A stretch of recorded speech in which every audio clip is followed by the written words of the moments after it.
तो कि भाई रिटायरमेंट में तेरे को जो इनकम चाहिए वो एक तेरा पैसिव इनकम जनरेट होना चाहिए, ऐसा कुछ तेरे को करना है। ये पैसिव इनकम मैंने उसको मैं क्या बोलता हूँ कि पैसिव इनकम बोले तो भाई income earned without the use of, म्हणजे आपको कोई बगैर यूज करना है, आपका बॉडी यूज नहीं करना है वो इनकम के लिए, आपका माइंड यूज नहीं करना है इनकम के लिए, आपका टाइम भी उसको देना नहीं है। मतलब बॉडी माइंड और टाइम न देते हुए जो इनकम जनरेट होगा that is called passive income. तो वो उसको वो जनरेट होगा। तो ऐसा पैसिव इनकम तेरे को करना है। फिर उसमें मैं उनको इस तरह से बताता हूँ कि भाई उसका जो इन्वेस्टमेंट जो रिस्क है आज का, इन्वेस्टमेंट रिस्क क्या हो रहा है कि भाई जो अपने रिड्यूसिंग रेट्स हो रहे हैं इंटरेस्ट के, टैक्स स्लैब बढ़ रहा है, तो रेपो रेट्स कम हो रहे हैं, रेपो रेट्स इंक्रीज हो रहे हैं, तो ये हिसाब से वो चल रहा है। फिर उसमें मैंने उसको कुछ ऐसा रेपो रेट का कि रेपो रेट्स का हिस्ट्री कब से कैसा था, जैसा 2000 में 14.5 था तो जो आज हो गया 4% अप्रैल 21 में। तो उसमें मैं एक एग्जांपल मैंने ऐसा बनाया कि 1 करोड़ की अगर वो इन्वेस्टमेंट करता है, 2000 में उसको 15% मिलता था, यानी 1.5 करोड़ रुपए उसको मिलता था। वही वो इन्वेस्टमेंट 2019 में आज 1 करोड़ करेंगे तो उसको 5 लाख रुपए मिलेंगे। और वो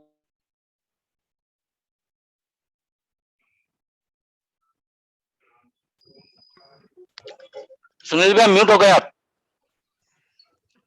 सुनील म्यूट सबको हो गया। म्यूट किया मैंने। हाँ, एक बार तू अनम्यूट कर ले। हाँ हाँ, कहाँ तक सुनिए आया था मेरा? रेपो रेट तक क्या गए थे? 1 करोड़ का आपने बोला था। हाँ कि भाई एक रेपो रेट। करोड़ अगर किसने इन्वेस्टमेंट कोई अगर 2000 में करता था 1 करोड़ रुपया, तो उसको 2000 में उसका इंटरेस्ट आता था कम से कम 15 लाख रुपया, बराबर है ना 2000 में, क्योंकि 15% रेट ऑफ इंटरेस्ट था। फिर 2011 में वो 8.5 हो गया, बराबर है ना, उसको फिर वो आता था 8.5 लाख रुपए। 2018 में वो हो गया था 7% के हिसाब से, उसको आता था वो 7 लाख रुपए। और आज वो आएगा करीबन 5% के हिसाब से। आज आज अगर कोई 1 करोड़ डालता है तो उसको जो रिटर्न आएगा वो आएगा 1 लाख, 1 लाख, 1 करोड़ को आएगा उसको 5 लाख रुपया। तो ऐसा उसके सामने मैंने वो खड़ा किया कि उसको एक ऑप्शन दिया कि भाई आज अगर तू 60 लाख रुपए मेरे पास में देते है, कितने 60 लाख रुपए, तो मैं तुमको अगले साल से 3 लाख रुपए की पेंशन देता हूँ, बराबर है। ये एक ऑप्शन है मेरे पास में।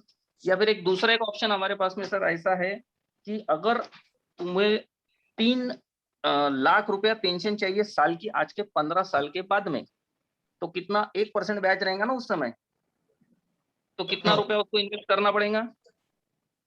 3 लाख अगर उसको चाहिए तो 3 करोड़। 3 करोड़ रुपया, बराबर है कि नहीं? तो 3 करोड़ रुपया आपको जमा होने, यानी आपके पास में कैपिटल होना चाहिए 3 करोड़ का, तो आपको मिलेगा। लेकिन मेरे पास में एक अनबिलीवेबल ऑप्शन है, आपको मैं एक ऐसा ऑप्शन देता हूँ कि भाई ये जो 60 लाख रुपए है इसको आप डिवाइडेड बाय करो 15 साल, तो आप भरो हर साल 4 लाख रुपया सर, और ये भी इंटरेस्ट फ्री ईएमआई आपको मैं दे रहा हूँ। 60 लाख जो एक साथ में आप भरने वाले थे, इसके जगह आप इसको 15 साल में दो, हर साल 4 लाख, और ये भी इंटरेस्ट फ्री ईएमआई पे। और इसके साथ में एक और ऑफर मैं आपको देता हूँ कि सर आप इसके साथ में, आपको ऑफर अगर आज आप ले रहे हो तो सिर्फ 3 लाख रुपए आपको देना है अगले 15 साल। आज अगर आप ले रहे हो तो ऐसा करके क्लोजिंग करता हूँ, तो सर आज अगर आप लेते हो तो आपको 15 लाख का डिस्काउंट, मतलब 15 साल में उसने कितने भरा, 45 लाख रुपया, तो आपको मैं हर साल 3 लाख रुपए लाइफ टाइम दूंगा। और जब आपकी उम्र 80 हो जाएंगी तो करीबन 2 करोड़ का आपको लाइफ फंड भी मिलेगा। तो इस तरह से उसको कैनवास करना चालू है और अच्छे रिजल्ट्स उसके आ रहे हैं। मुझे घट के मैंने एक ऐसा एक उमंग का उसमें प्रेजेंटेशन बनाया है, तो बढ़िया चल रहा है। कुछ क्लाइंट आइडेंटिफाई करके इस तरह से उसको देना चालू है। तूने बस इस तरह ये से। बनाया क्या, कुछ लिटरेचर वगैरह बनाया क्या उसका? नहीं, लिटरेचर तो नहीं है, ऐसा ओरली ही बताने का हो। अच्छा। मुझे इसमें क्या किया, शुरू में मैंने ऐसा ये पार्ट कर लिया कि भाई पहले मुझे क्या दिखाना है, इसको पहले मुझे ये दिखाना है कि भाई आज का रेट क्या है, और मतलब तेरे को रिटायरमेंट में क्या चाहिए, एक पैसिव इनकम हाँ। कैसा आना चाहिए, रिटायरमेंट में काम पीसफुली करना है क्या फोर्सफुली, फिर पैसिव इनकम कैसा आना चाहिए कि भाई वहां दिमाग का काम नहीं करना है, बॉडी का भी काम नहीं करना, और समय भी जाना नहीं चाहिए, लेकिन पैसा आना चाहिए, बराबर है हम्म ना। तीसरा उसकी है, आज तुम कहीं पर भी इन्वेस्टमेंट कर रहे हो, इन्वेस्टमेंट अगर आप कर रहे हो तो दो बातें हैं, इन्वेस्टमेंट के रेट ऑफ इंटरेस्ट कम हो रहे हैं और टैक्स स्लैब बढ़ते जा रहे हैं। टैक्स ये क्यों हो रहा है, क्योंकि रेपो रेट कम हो रहा है, रेपो रेट कम हो रहा है तो इंटरेस्ट रेट कम हो, फिर तेरे को अगर 3 लाख रुपए पेंशन चाहिए तो आज के 15 साल के बाद में तेरे को कम से कम 3 करोड़ डालेगा तो 3 लाख रुपए हाँ आएंगे। हाँ लेकिन आज अगर तू मेरे को 60 लाख रुपए देता है तो मैं तेरे को 3 लाख रुपए देने को तैयार हूँ। 60 लाख है, हाँ हाँ बोला तो 60 लाख ले लो, उसको वन टाइम करके भी आप दे सकते हो। नहीं है तो सर इसके लिए एक और स्पेशल स्कीम है, आप इसको 15 साल में डिवाइड कर दो तो हर साल 4 लाख रुपए आते हैं। ये भी नहीं है सर, तो सर आज अगर आप लेते हो तो आपको एक स्पेशल डिस्काउंट, सर आप 3 ही लाख भरो 15 साल, 45 लाख आपका 15 लाख का डिस्काउंट हो जाएगा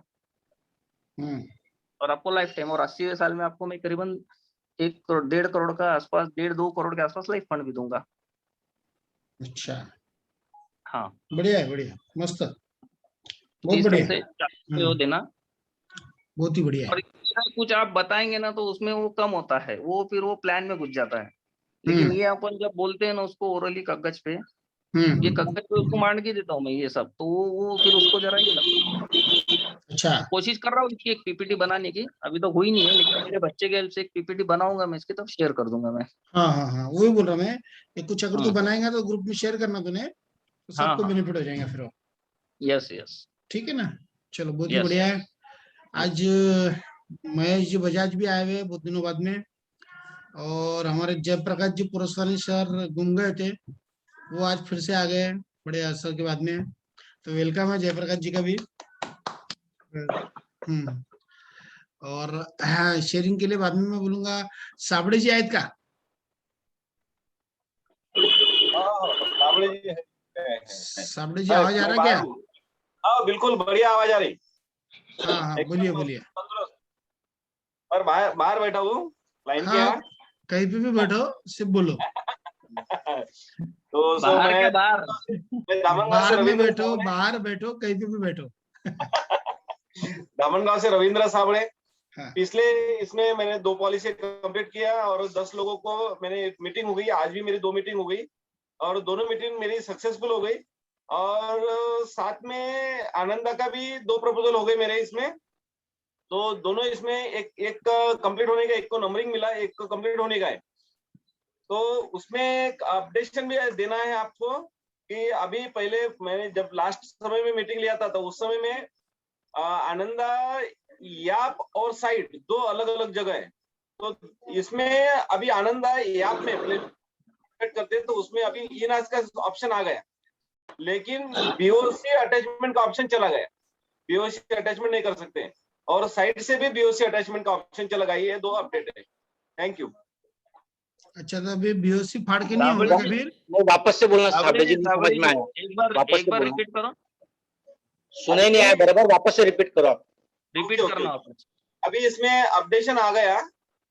नाच में 2 अलग अलग जगह हैं, एक जगह आनंदा याप है और एक जगह साइड से जा सकते हैं, अपने क्रोम से जा सकते हैं अपन। तो दोनों इसमें से बीओसी अटैचमेंट का ऑप्शन अभी हट गया। ये पहला अपडेट। दूसरा अपडेट ये है कि आनंदा जो प्ले स्टोर से अपन ने मोबाइल में डाउनलोड किया, उसमें ई नाच का ऑप्शन अभी नया आ गया। उसमें पहले क्वार्टरली, हाफ ईयरली और ईयरली था, नाच का ऑप्शन नहीं था, ई नाच का नहीं था, तो अभी वो ई नाच का भी आ गया।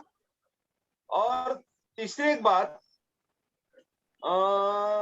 जैसा इसका ये 2 बातें हो गई इसमें। ओनली फॉर नेच बीओसी ऑप्शन, ओनली फॉर नेच, ओनली फॉर मैच के बारे में पहले प्ले स्टोर से जो ऐप डाउनलोड किया उसमें नहीं था।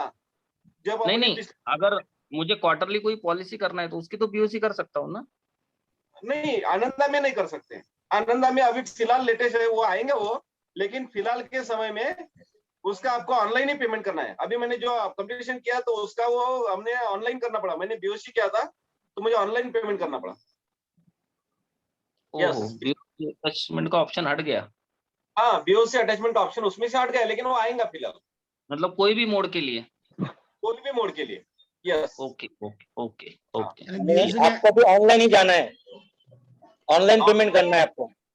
हाँ, ऑनलाइन ही जा क्या पेमेंट करना है, सही बात। बस चलो ओके, मोड कोई भी आपको ऑनलाइन ही जाना है अभी। हाँ हाँ, मोड कोई भी हो, ऑनलाइन ही जाना है। इसलिए रखा होगा उन्होंने कि भाई चेक वगैरह की पेमेंट रहती है कि नहीं, चेक नहीं, क्लियरिंग। चेक कर, हाँ ये भी हो सकता है, हाँ चेक लेकिन उसके क्लियरिंग को बाद समय लगता है कैंसिल थोड़ा। भी कर सकते हैं ना, उसके हाँ बाद कैंसिल भी कर सकते हैं। और अभी हाँ। पहले इसमें एक बीओसी थी, अभी 2 बीओसी आप उसमें अटैच कर सकते हो, 2 भी बीओसी कर सकते हो। पहले इसमें एक और था कि पहले इसमें आप ज्यादा का बीओसी रहा तो अटैच नहीं कर सकते थे, लेकिन जब से वो अपडेशन आ गया तो उसमें ज्यादा की भी हुई वो भी अपडेट होती है अभी। लेकिन आजकल ये 4-5 दिनों से उसका बीओसी का ऑप्शन हट गया है, वो आएगा लेकिन। अच्छा, यस। चलो बढ़िया है, ठीक है ना। भगवान जी, भगवान जी का आवाज आ रहा है क्या मेरा? आ रहा है, आ रहा है। मेरा बोलिए म्यूट था, मैंने ऑन कर लिया। बोलिए। Good evening. पिछला हफ्ता काफी अच्छा रहा। हम्म, मेरे 11 मीटिंग हो गई पिछले हफ्ते में, और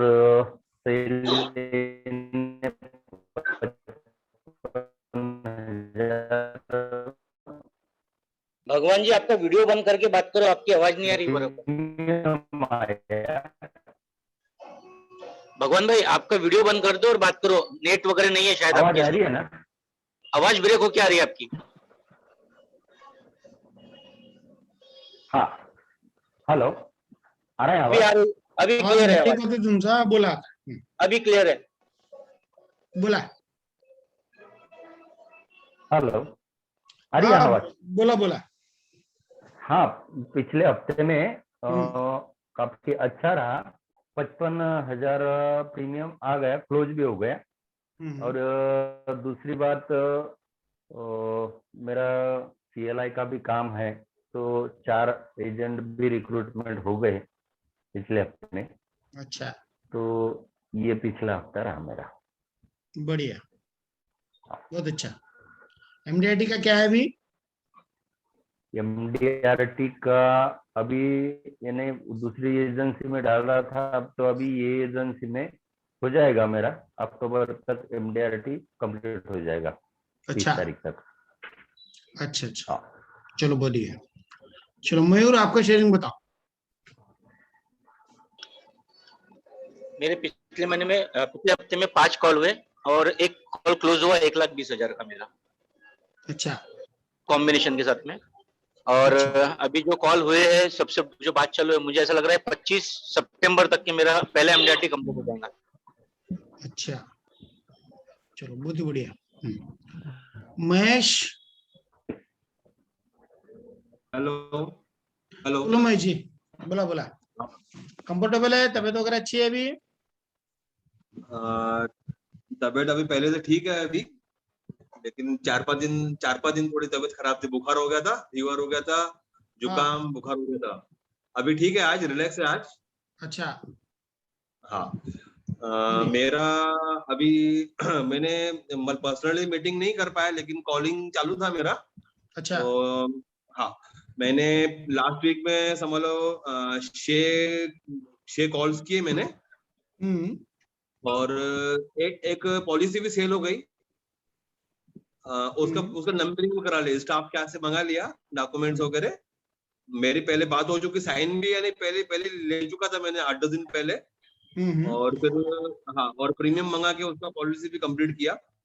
3,000 रुपये क्वार्टरली था। और बाकी जो कॉल्स पे लिए है, टाइम डी है अभी, इस वीक में उसको सन कंप्लीट करता हूँ मैं अभी। 4-5 पॉलिसी का है अभी, इसी महीने में, इसी इसी अभी सोमवार से अभी अगले अगले वीक में मैं कंप्लीट करता हूँ उसको। Thank you friends. बढ़िया। चलो, और बाकी कोई प्रॉब्लम नहीं ना? महेश जी, बाकी कोई प्रॉब्लम नहीं ना बोला? हाँ, बाकी नहीं कोई नहीं प्रॉब्लम नहीं ना? अच्छा, नहीं नहीं। चलो ठीक है। और आज गुरुजी भी आए हुए हैं बड़े दिनों बाद में। तो गुरुजी कुछ शेयरिंग करना चाहेंगी क्या? मेरा एक्चुअली बहुत समय से इनएक्टिव चल रहा हूँ मैं, काम नहीं हो रहा है, इसलिए ज्वाइन भी नहीं कर पा रहा था मैं शर्म के मारे। नहीं नहीं, ऐसा कुछ नहीं है, एक्टिव इनएक्टिव का कुछ नहीं है। हम समझ सकते हैं कि आपको स्कूल की जिम्मेदारी पहले है। हाँ, फिर भी आप तो इतना रह के भी काम करते हैं, ये बड़ी बात है। लास्ट हफ्ते में मैंने वैसे करीबन 3 मीटिंग किया, अच्छा पर कुछ इनकैशमेंट नहीं हुआ। अच्छा, एक जैसे उमंग का एक बड़ा प्रेजेंटेशन दिया है 8 लाख का, हाँ उसमें से हाँ, कुछ ना कुछ हो जाएगा एक आध हफ्ते में ऐसा। अच्छा फिलहाल पर एक्टिविटी में बढ़ाता हूँ अभी, जैसे ज्वाइन किया आज तो थोड़ा सा और मोटिवेशन मिलेगा, एक्टिविटी बढ़ाता हूँ, नेक्स्ट वीक कुछ रिजल्ट लाने की कोशिश करता हूँ मैं अभी। चलिए चलिए, बहुत बढ़िया। और मीटिंग सर में जी, रहिए। आपकी कनेक्टिविटी रखिए। हाँ मैं ये बोल रहा, काम हो रहा नहीं हो रहा, आप मीटिंग में आइए बस। बिल्कुल बिल्कुल आते जाऊंगा, अभी मैं रेगुलर करूंगा मीटिंग। एक्चुअली पहले मेरा प्रॉब्लम ये भी था, पहले मॉर्निंग मीटिंग होती थी, मॉर्निंग मेरा स्कूल रहता था, अभी खैर इवनिंग मैंने देखा तो अभी इवनिंग ज्वाइन किया मैंने इसलिए। हेलो, इवनिंग काफी दिनों से चल रहे बोला आप। और हर बार मैं लिंक भेजते रहता हूँ हाँ ये आपको। कंफर्टेबल है इवनिंग का, एक्चुअली मॉर्निंग को। हाँ हाँ हाँ हाँ हाँ, क्योंकि हाँ मैं लिंक देखता हूँ, पर मेरा इवनिंग का ध्यान नहीं गया था मेरा एक्चुअली। हाँ हाँ हाँ आज देखा हाँ, वही सोच के मैंने इवनिंग की कि सब लोगों को मीटिंग कैसे है। कि सैटरडे। पिछली बार भी मैंने सोचा था ज्वाइन करता हूँ, पर पिछली बार मैं हाँ, ज्वाइन करूंगा मैं। हाँ हाँ हाँ, अच्छा जी जी, अच्छा, अभी अभी कंफर्टेबल है ना? अभी रेगुलर रहता हूँ मीटिंग में, कम से कम इस बहाने। जी जी जी, हाँ, इस बहाने कैसे सारे स्टूडेंट लोग भी मीटिंग में रहेंगे, फिर गुरुजी रहेंगे तो, इसलिए गुरुजी जरूरी है। बिल्कुल बिल्कुल। नहीं, सबको डिसिप्लिन में रखने के लिए एक गुरुजी भी होना टीम में, मुझे आपसे है कि सीखना नहीं? है अभी। हाँ हाँ हाँ हाँ, आपका थोड़ा सा इंट्रोडक्शन दे दीजिए, कुछ लोग नए हैं कि नहीं, तो थोड़ा सा। हाँ जी जी जी, हाँ, आपका बोला थोड़ा इंट्रोडक्शन दे दीजिए, कुछ लोग नए हैं इसलिए बोला। मैं जयप्रकाश पुरसानी। हाँ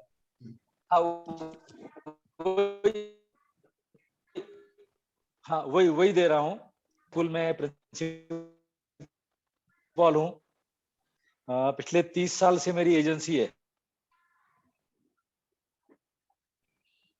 और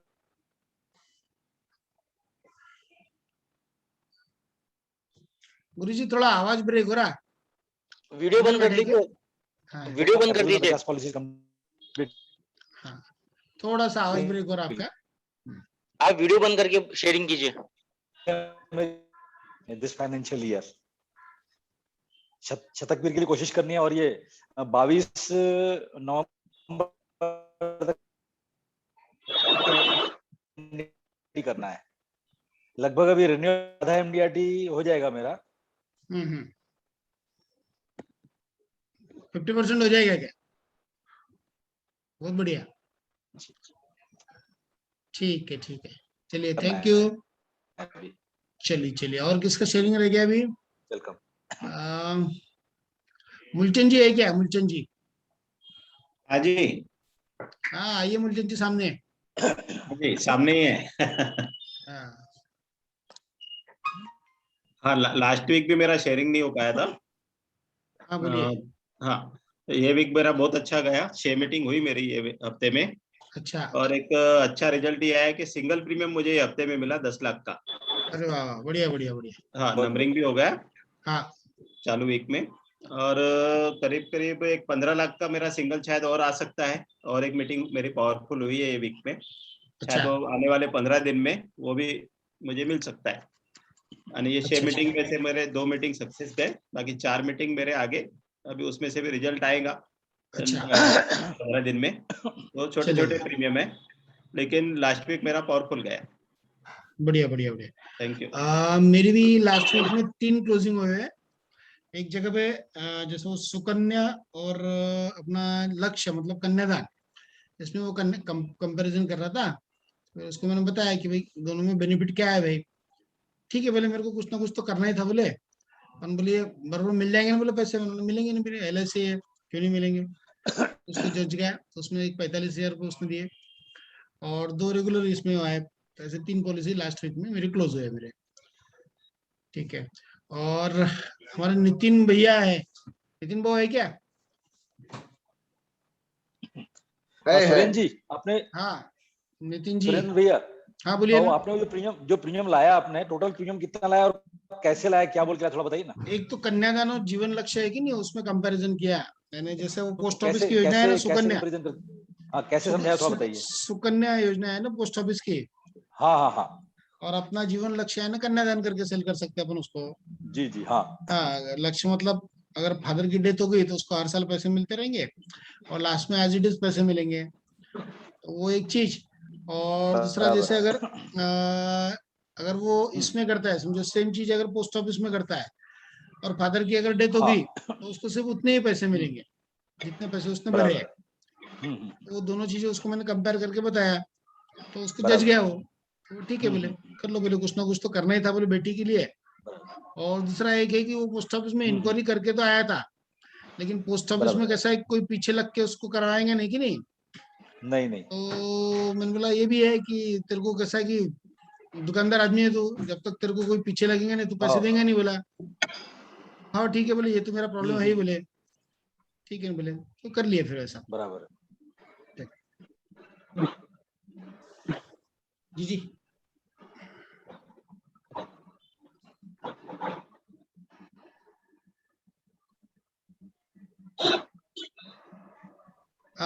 नितिन भैया, अंतिम का बाकी है। नितिन भैया आगे का शेयरिंग कीजिए आप।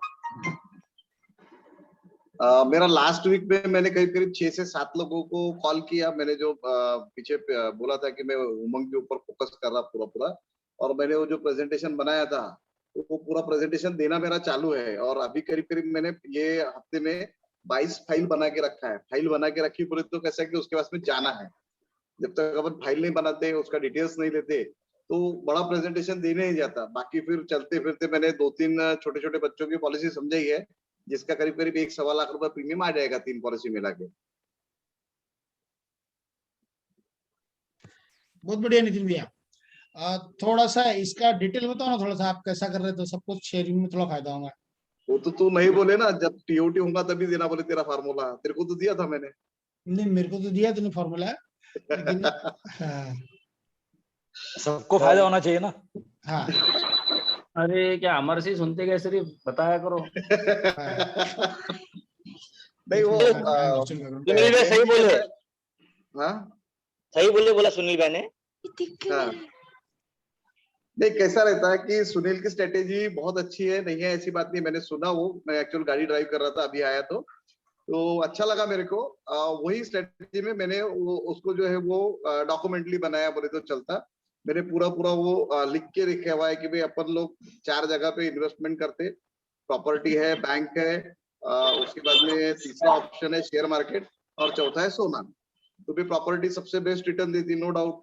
जैसा सबको मालूम है, अभी अपन पार्टी को बोलेंगे नहीं यार प्रॉपर्टी में प्रॉब्लम है, तो उसको अपन चूतिया नहीं बना सकते। प्रॉपर्टी में नो डाउट अच्छे रिटर्न मिलते, लेकिन अगर समझो रेंट पे दिए तो फिर टेनेंट का प्रॉब्लम है, रेंट पे नहीं दिए तो आने वाला समय ऐसा है कि प्रॉपर्टी पे देखरेख करने वाला तुम्हारा एक आदमी लगेगा, बराबर है। और ये बड़े लोगों को बहुत अच्छे से समझ में आता है, अगर तो आप बड़ा प्रेजेंटेशन देते हैं कि आने वाला समय तुम्हारे को, गवर्नमेंट को तो प्रॉपर्टी पे टैक्स देना है, ये ठीक है। लेकिन कल जब मैंने प्रेजेंटेशन दिया, उससे जब बात किया मैंने, तो मैंने आने वाला समय ऐसा आएगा क्या प्रॉपर्टी पे देखरेख करने के लिए तुम्हारे को स्पेशल आदमी रखना पड़ेगा। प्रॉपर्टी लेना इजी रहेगा, लेकिन आपके हाथ पैर में जोर है तो तुम्हारी प्रॉपर्टी तुम्हारी रहेंगी, नहीं तो नहीं रहेगी। तो उसने 1 मिनट में एक्सेप्ट किया, क्योंकि उसको ऐसा कुछ अनुभव आ चुका था, इसके लिए उसने एक्सेप्ट किया और उसने अप्रिशिएट किया मेरे को। सीनियर की फोनोग्राफी बोले मैं क्या करूं, अभी जो है तो वो जो को लगी नहीं। हेलो महेश भाई म्यूट करो आप। मैं वही बोला उसको। नितिन मैंने सबको म्यूट किया है, फिर से तू ये कर। तो सामने वाले को ऐसी कुछ परेशानी हुई होंगी, तो उसने 1 मिनट में एक्सेप्ट किया कि यार ये प्रॉपर्टी का तो आने वाले समय में प्रॉब्लम है ही करके। फिर सेकंड विषय है कि भाई बैंक में, तो बैंक का आपने को मालूम है आज की कंडीशन क्या है, आने वाला समय क्या है। आज 6.7 ये रेट ऑफ इंटरेस्ट हो गया हाउसिंग लोन का, तो वो एक्सेप्ट करता है यार, ये बात बराबर है। तो ये अगर 5% पे आ गया बोले तो ज्यादा 2023 तक 100% आ जाएगा ये। तो डिपॉजिट के रेट ऑफ इंटरेस्ट क्या रहेंगे, 2.5 से 3% या 2% रहेंगे, बराबर है। लेकिन वो जो भी रहेंगे 2.5 से 3% हो या 2% हो, वो टैक्सेबल रहेंगे। ये भी पॉइंट एक्सेप्ट करता है। थर्ड पॉइंट है कि भी शेयर मार्केट, तो शेयर मार्केट सबसे बेस्ट है, नो डाउट। लेकिन वहां पे कब एंट्री करने को होना, कब एग्जिस्ट होने को होना, इसका पूरा नॉलेज आपको होना। उसमें आप प्रॉपर समय अगर देते हैं तो ही आपको उसमें पैसा मिलता है। अदरवाइज आप पैसे डाल के भूल गए बोले तो आपको पैसा बहुत सारा मिल जाएगा, ये सोचना गलत है। फोर्थ ऑप्शन है गोल्ड। गोल्ड में फ्लेक्सिबिलिटी बहुत अच्छा है, लेकिन रिस्क उतना है संभालने का, बराबर है। तो ऐसा करके मैंने उनको बोला कि सब झंझट से दूर में आपको एक इजी गोइंग में अगर कोई फार्मूला दूं तो क्या हरकत है। मैंने वो प्रेजेंटेशन में एक एटीएम मशीन रखा है कि भाई एटीएम मशीन की कीमत अगर समझो मैंने उसको 2 करोड़ की पॉलिसी दिया है, 1 करोड़ की पॉलिसी बोला है, उसको बोलता है ये एटीएम का कीमत है 1 करोड़ रुपए, या ये एटीएम का कीमत है 2 करोड़। लेकिन ये 2 करोड़ का मशीन लेने के बाद में आपके जो बच्चा है या उसके खुद के नाम से अगर वो ले रहा है, तो भाई ये एटीएम में से आपको 16 लाख रुपए पर एनम होल लाइफ आते रहेगा गारंटेड। आपको कोई संभालने का झंझट नहीं, कुछ नहीं। इसके अलावा आपका एसेट बढ़ रहा है, तो उसके दिमाग में कहीं तो भी बात आती है कि यार ये जमता है करके, बराबर है ना। तो ये तरह के मैंने एक प्रेजेंटेशन बनाया है, और वो प्रेजेंटेशन में अभी सभी को थोड़ा सा मैंने दीपक दाबिलिया का भी कोर्स किया था, तो और इसके अलावा भी अपन ने वो जो क्या नाम था उनका, सुरेंद्र, अपन ने किसको सुना था वो, सुरेंद्र, राजेश टैगोर, नहीं हैदराबाद वाला क्या, हाँ हैदराबाद वाले वो लड़के और पिताजी उनके। तो उन्होंने जो प्रेजेंटेशन का तरीका बताया था, कौतिक विट्ठल को, तो उसने जो प्रेजेंटेशन का तरीका बताया था कि भाई कलर में, और मैं पूरा फोटो कॉपी यूज करता हूँ, उसके ऊपर प्रेजेंटेशन देता हूँ। हालांकि उसका प्रेजेंटेशन भी देखने लायक था, उसने पूरा डिटेल बताया। तो वैसा अगर अपन सब पूरा उसको समझाते हैं तो जीवन उमंग बहुत सुंदर तरीके से समझाया जाता। और अपना विजुअल मैजिक के अंदर और एक ऑप्शन है कवर पेज बनाने का, उसमें अगर आप सामने वाले पार्टी को जानते हैं, उसका फोटो डालते हैं, या उसके बच्चे के लिए जीवन उमंग दे रहे तो उसके बच्चे का फेसबुक पे से फोटो लेके अगर अपन डालते हैं तो थोड़ा वो अट्रैक्ट होता है वो सब चीजों की तरफ। तो ऐसा एक मैंने प्रेजेंटेशन पर पार्टी के हिसाब से बनाया, ऐसी 20-22 फाइल मैंने बनाई। एक प्रेजेंटेशन बनाने को आधा पौन घंटा मेरे को लगता है। वो बनाने के बाद में अभी मैंने वो सब बना के रेडी रखा है, अपने को सिर्फ जाके पुश करना है। अभी जैसे मैंने तेरे जैसा बोला ना, वैसा एक जने को प्रेजेंटेशन दिया मैंने, उसको बोला मैंने, तो मैंने बोला आपने क्या प्लानिंग करके रखा है, अगर आपको लग रहा है कि मेरा ये प्रेजेंटेशन नहीं लेने को ना, आपको इतना अट्रैक्ट नहीं कर रहा, तो बोले मैंने देख, बोले मेरे को मालूम था, बोले तो पहले मैंने 5 हेक्टेयर खेत लिया बोले, और उसमें 1300 सीताफल के झाड़ लगा के रखे बोले, और अभी बोले वो 3 से 4 साल में इनकम देने वाले हैं बोले, तो करीब करीब 12 से 13 लाख रुपए इनकम देंगे बोले। बराबर है ना।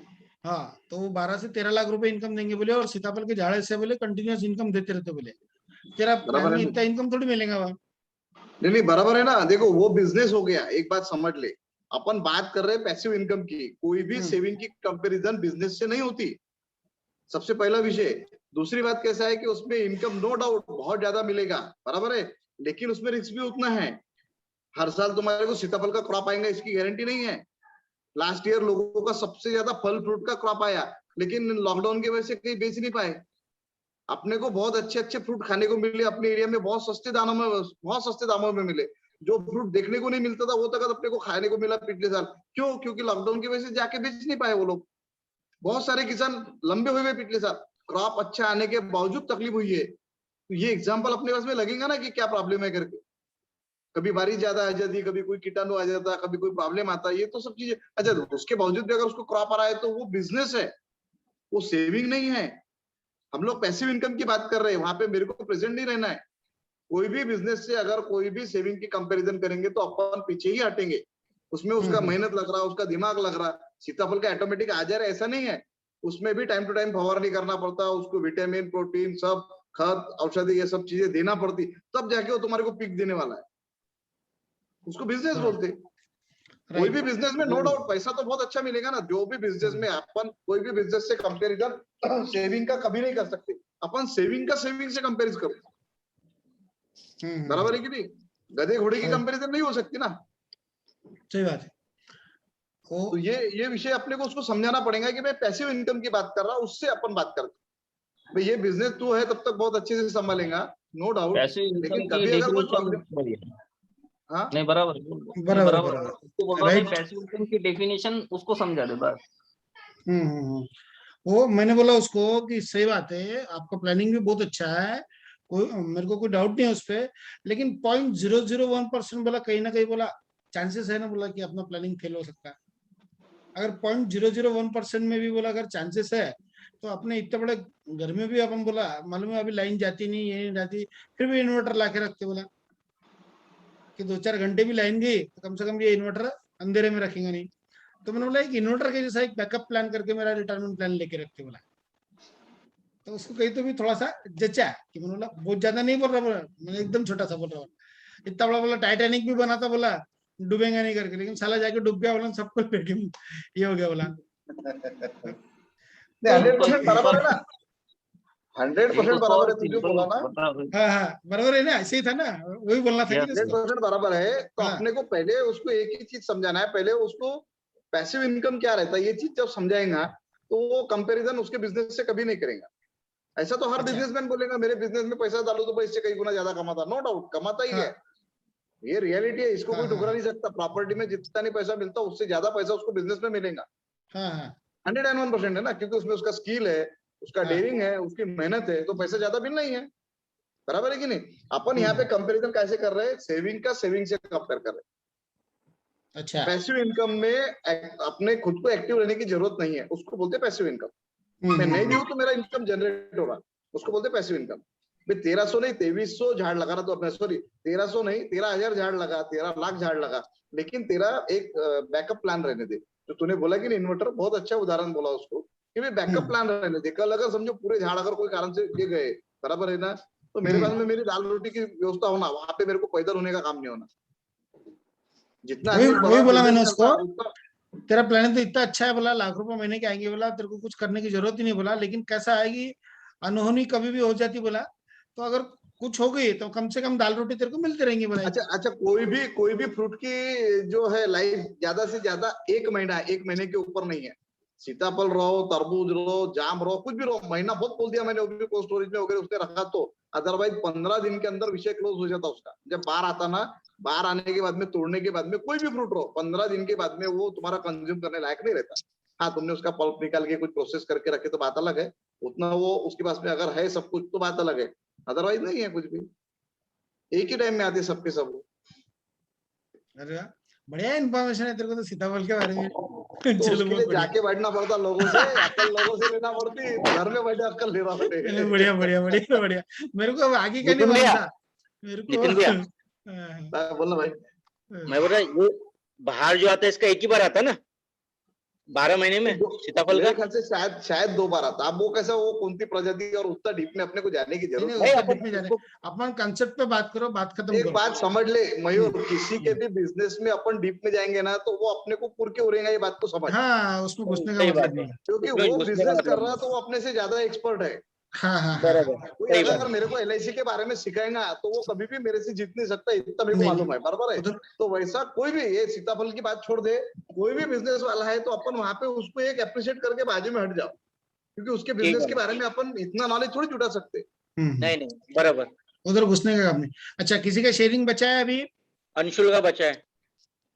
नहीं अंशुल शेयरिंग नहीं करने वाले आज, अंशुल स्पीकर करके है आज वो। और प्रवीण ओजर कर रहा है, प्रवीण नहीं वो प्रवीण मेरी आवाज आ रही है तेरे को? हूँ। हाँ हाँ आवाज आ रही है ना। हाँ बोल सकता हूँ तो शेयरिंग कर ले।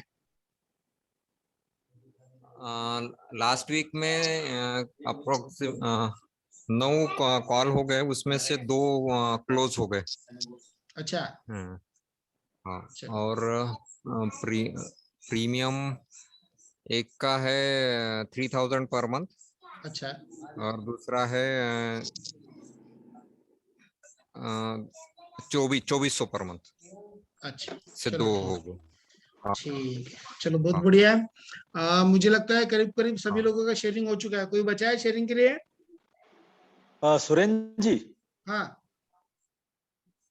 थोड़ा बोलिए सा मुझे एक बात शेयर करनी थी। हाँ हाँ, बोलिए। मैंने दीपक भाई का एक सेशन अटेंड किया था। हाँ और दीपक भाई ने ये बोला था कि बिजनेस में इतना रिटर्न नहीं आता जितना हमको लगता है करके। उन्होंने ऐसा प्रूव करके दिया था एग्जांपल के जरिए। हाँ गुरुजी आपका तो थोड़ा सा शॉर्ट में शेयर फेस करता है हूँ। कि नहीं, फेस थोड़ा सा इस पे ले लीजिए, हाँ कैमरे पे ले लीजिए, हाँ बस बराबर है। बोलिए बोलिए बोलिए।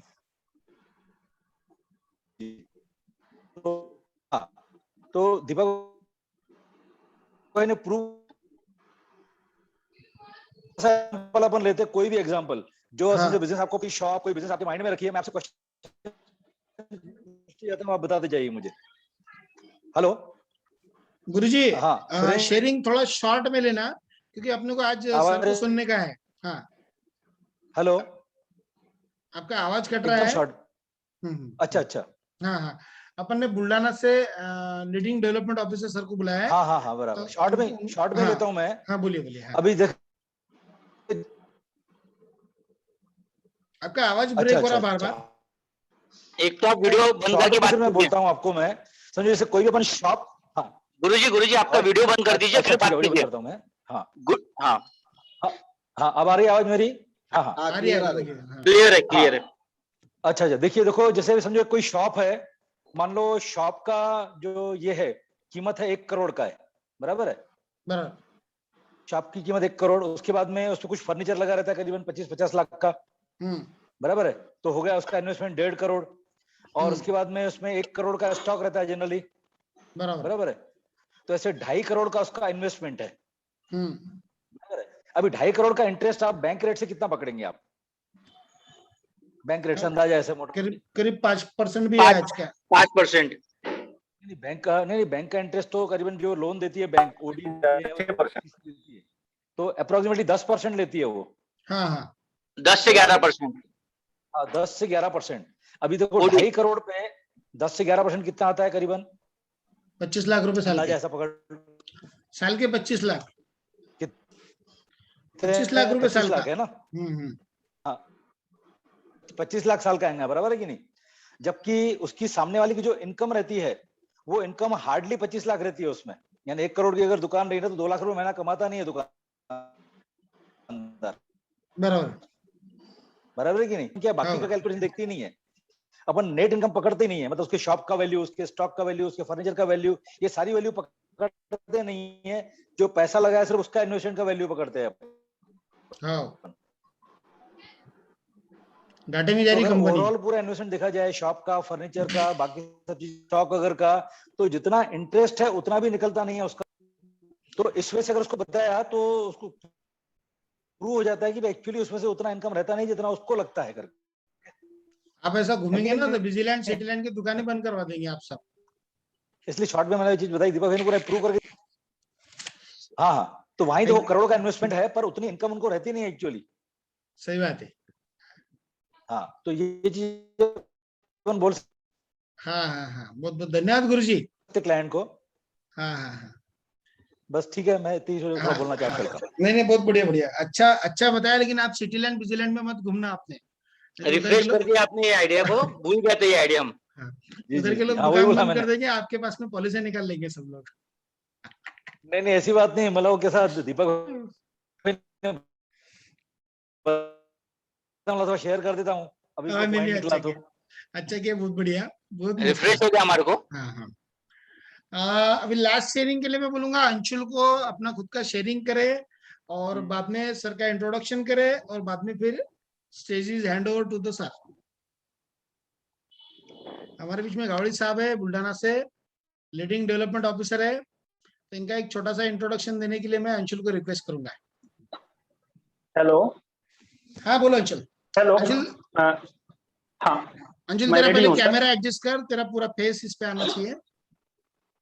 Yes, okay. हाँ हाँ, ठीक है, अब ठीक है। ओके सर, लास्ट मंथ मेरा अच्छा काम हुआ। 3 सेल मैंने किया हुआ है लाइफ इंश्योरेंस का, 2 मेरी स्टार की पॉलिसी गई हुई है। टोटल 8 मीटिंग मैंने किया हुआ था सर, जिसमें से एफडीआर ईएमआई के कॉन्सेप्ट पर मैंने एक 60,000 रुपए का प्रीमियम लाया था।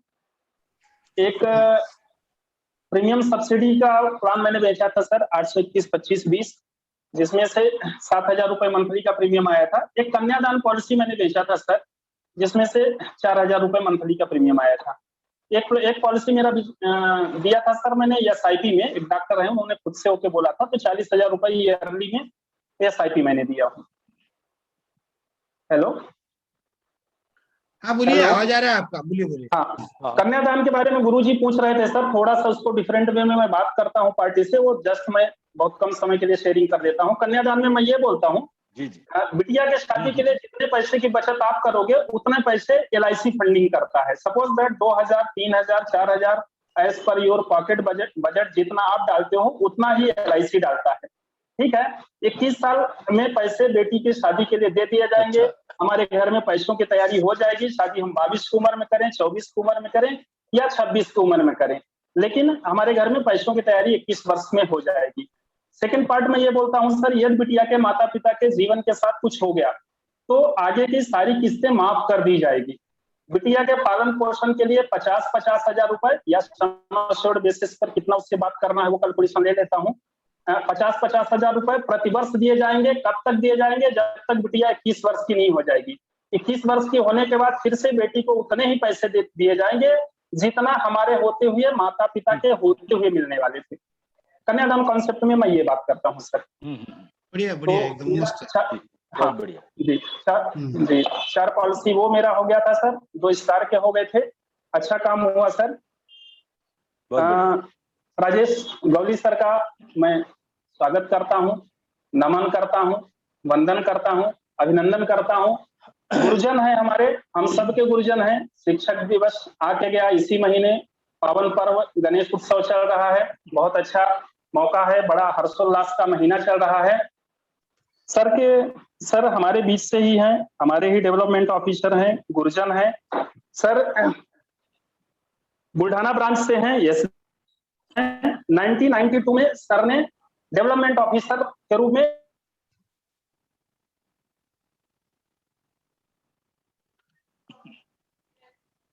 अंशुल थोड़ा आवाज ब्रेक हो रहा है। 30 साल का अनुभव लेके सर चल रहे हैं 92। अंशुल आवाज म्यूट हो गया थोड़ा। हाँ अंशुल आवाज थोड़ा म्यूट हो रहा है।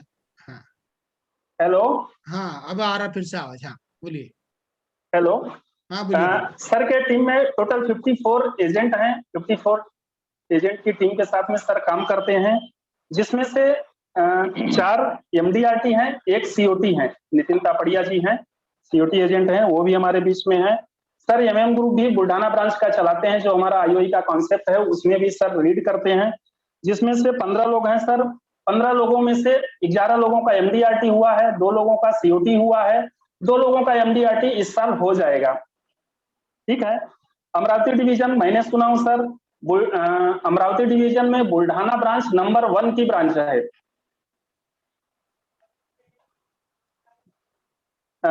बुल्ढाना ब्रांच में अमरावती डिवीजन में सबसे ज्यादा MDRT एजेंट हैं, 21 एजेंट हैं MDRT एजेंट। सर का सोशल एक्टिविटी भी करते हैं, बिजनेस पर्पस से ही करते हैं। छोटी बड़ी कई ऐसे ऑर्गेनाइजेशन हैं, संस्थान हैं जहां से सर जुड़े हुए हैं। सर के लिए एक छोटी सी कहानी मुझे याद आई थी, उसको मैंने याद किया था सर, शेयर करना चाहूंगा। हेलो। बोलिए बिंदास बोलिए। साउंड क्लियर है ना सर? क्लियर बिल्कुल साउंड क्लियर है। एक बार क्या हुआ सर? अच्छा, एक बार क्या हुआ, एक गाय थी, गाय जंगल में घास खाने के लिए निकली। घास खाते खाते या ढूंढते ढूंढते वो घनघोर जंगल में चली गई। जहां पर बहुत सारा घनघोर जंगल था, वहां एक शेर रहता था। गाय ने शेर को देखा, शेर ने गाय को देखा। शेर सोचा आज मस्त शिकार आया है, आज पेट भर के दावत करूंगा। शेर गाय के तरफ दौड़ा, झपटा, गाय जान बचाने के लिए भागने लगी, शेर भी पीछे पीछे दौड़ने लगा। जाते जाते क्या हुआ, जंगल में एक जगह पर बहुत सारा दलदल था। दलदल में गाय कूद गई क्योंकि जान बचाना था। गाय कूद गई तो शेर भी पीछे शिकार करना था, वो भी दलदल में कूद गया। गाय के बड़े पैर होने के कारण, शेर के छोटे पैर होने के कारण वो थोड़ा सा 10 फीट पहले ही फंस गया। दोनों हिल डुल नहीं सकते थे। गाय पीछे देखी और हंसी। शेर बोलता है, अबे गाय हंस क्यों रही है? मरना अब तेरे को भी है, मरना मुझे भी है, कम से कम मेरा शिकार हो जाती थी। सर दोस्तों, गाय ने अब जो बात बोली, जीवन में बहुत पते की बात बोली थी उसने। गाय ने बोली, अबे तू शेर है, जंगल का राजा है, तो क्या हुआ, मरेगा तू, मैं नहीं मरने वाली हूं, क्योंकि मेरा कोई ना कोई रखवाला है, मेरा कोई ना कोई कोच है, मेरा कोई ना कोई गुरु है। आज नहीं तो कल, कल नहीं तो परसों आएगा, ढूंढते ढूंढते आएगा, मेरे ऊपर रस्सी डालेगा, 4 लोगों को बुलाकर लेके आएगा और मुझे इस दलदल से बाहर कर देगा।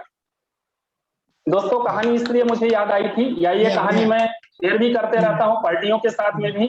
आज हमारे बीच में गुरु रूपी, कोच रूपी गुरु जी हमारे बीच में पधारे हुए हैं। आज हमारे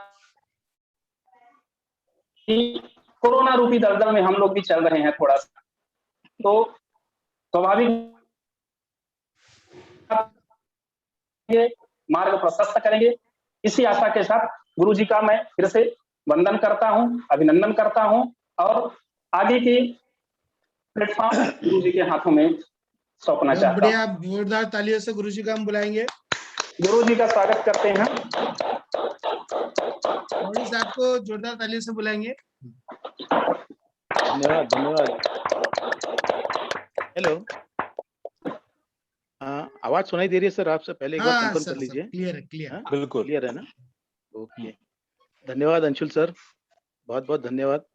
मैं प्रयास तो थैंक यू करूंगा सो हिंदी मच। में बात करने का, लेकिन आपकी जितनी साफ सुथरी हिंदी शायद बोल पाऊं, लेकिन प्रयास जरूर करूंगा। आपली सर हिंदी मराठी मिक्स चालू द्या मस्त। हाँ नहीं नहीं, वो तो ठीक है, लेकिन मैं आज दोपहर भी अंशुल सर से बात कर रहा था, लेकिन मैं हर एक शब्द पे गौर कर रहा था कि इतनी सफाईदार हिंदी शायद मैं बोल पाऊं। मैं प्रयास जरूर करूंगा। सर मैंने सबको म्यूट किया है अभी, आप अपने आप को अनम्यूट कर लीजिए एक बार। हाँ। दोपहर को काफी देर तक हमारी बात हुई, 2 बार करीब करीब बात हुई और काफी देर तक बात हुई। बहुत अच्छा लगा अंशुल सर से। एक्चुअली नितिन सर ने मुझे सवेरे ही आज थोड़ा इंटीमेशन दे दिया था, उसके बाद में सुरेंद्र सर का फोन आया कि ऐसा ऐसा आज सर ये है। एक चीज इंटरप्ट करूंगा मैं। जी हाँ। तो सब हम आपके एजेंट है, स्टूडेंट है, तो जी कोई हाँ। भी सर नहीं है सर, ये अकेले आप है इसमें। मैं वही कहना चाह रहा हूँ। मैं दोपहर को अंशुल सर से भी बात वही कर रहा था कि हर एक के पास अलग अलग कुछ न कुछ कलाएं हैं, हर एक की अपनी टेक्निक है। और जैसे अभी शेयरिंग में सुना था, कोई सिंगल प्रीमियम, जैसे पोपटानी सर है, वो सिंगल प्रीमियम पे काम कर रहे हैं। जीवन उमंग में सुनील लड्डा और नितिन जी जीवन उमंग पे काम कर रहे हैं। अंशुल सर ये अपना कन्यादान पे काम कर रहे हैं। हर एक का अपना अपना टेक्निक है, हर एक की अपनी अपनी है। तो उल्टा मैं ही आप सबसे सीख रहा हूँ इतने सालों से, और हर एक से कुछ ना कुछ लेने का प्रयास कर रहा हूँ। बहुत बढ़िया। तो हाँ, तो मैं सबसे पहले धन्यवाद देना चाहूंगा कि आपने मुझे यहाँ पे बुलाने के लिए इतना लायक समझा, क्योंकि आपका इतना बड़ा काम है सबका कि देख के चकित हो जाते हैं कि भाई कैसे कर लेते हैं आप सब इतना। बहुत बढ़िया है, धन्यवाद दूंगा मैं आपको। और दूसरी बात, काफ़ी दिनों के बाद में एमएम टीम से जुड़ा हूँ। वैसे हमारी हर हफ्ते एमएम टीम मीटिंग जो है बुल्ढाना में होती थी, लेकिन कोरोना या कोविड की वजह से बंद है।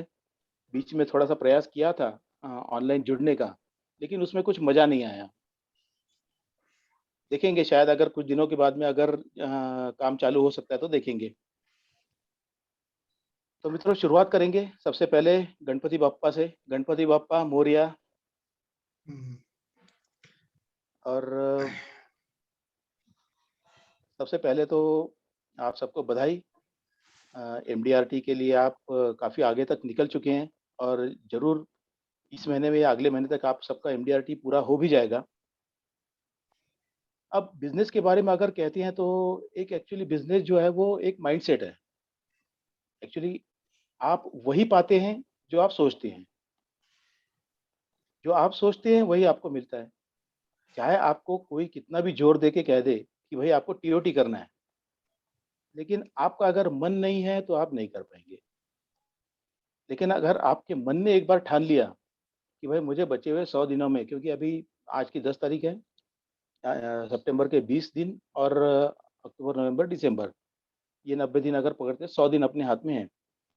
100 दिनों में टीओटी करना है। अगर आपके मन ने ठान लिया तो 100% आपका टीओटी पूरा होगा। एक सादा उदाहरण है कि मॉर्निंग वॉक के लिए हम हमेशा ट्राई करते हैं कि चलो भाई आज कल से मॉर्निंग वॉक के लिए जाएंगे, घर में बोल के भी रखते हैं।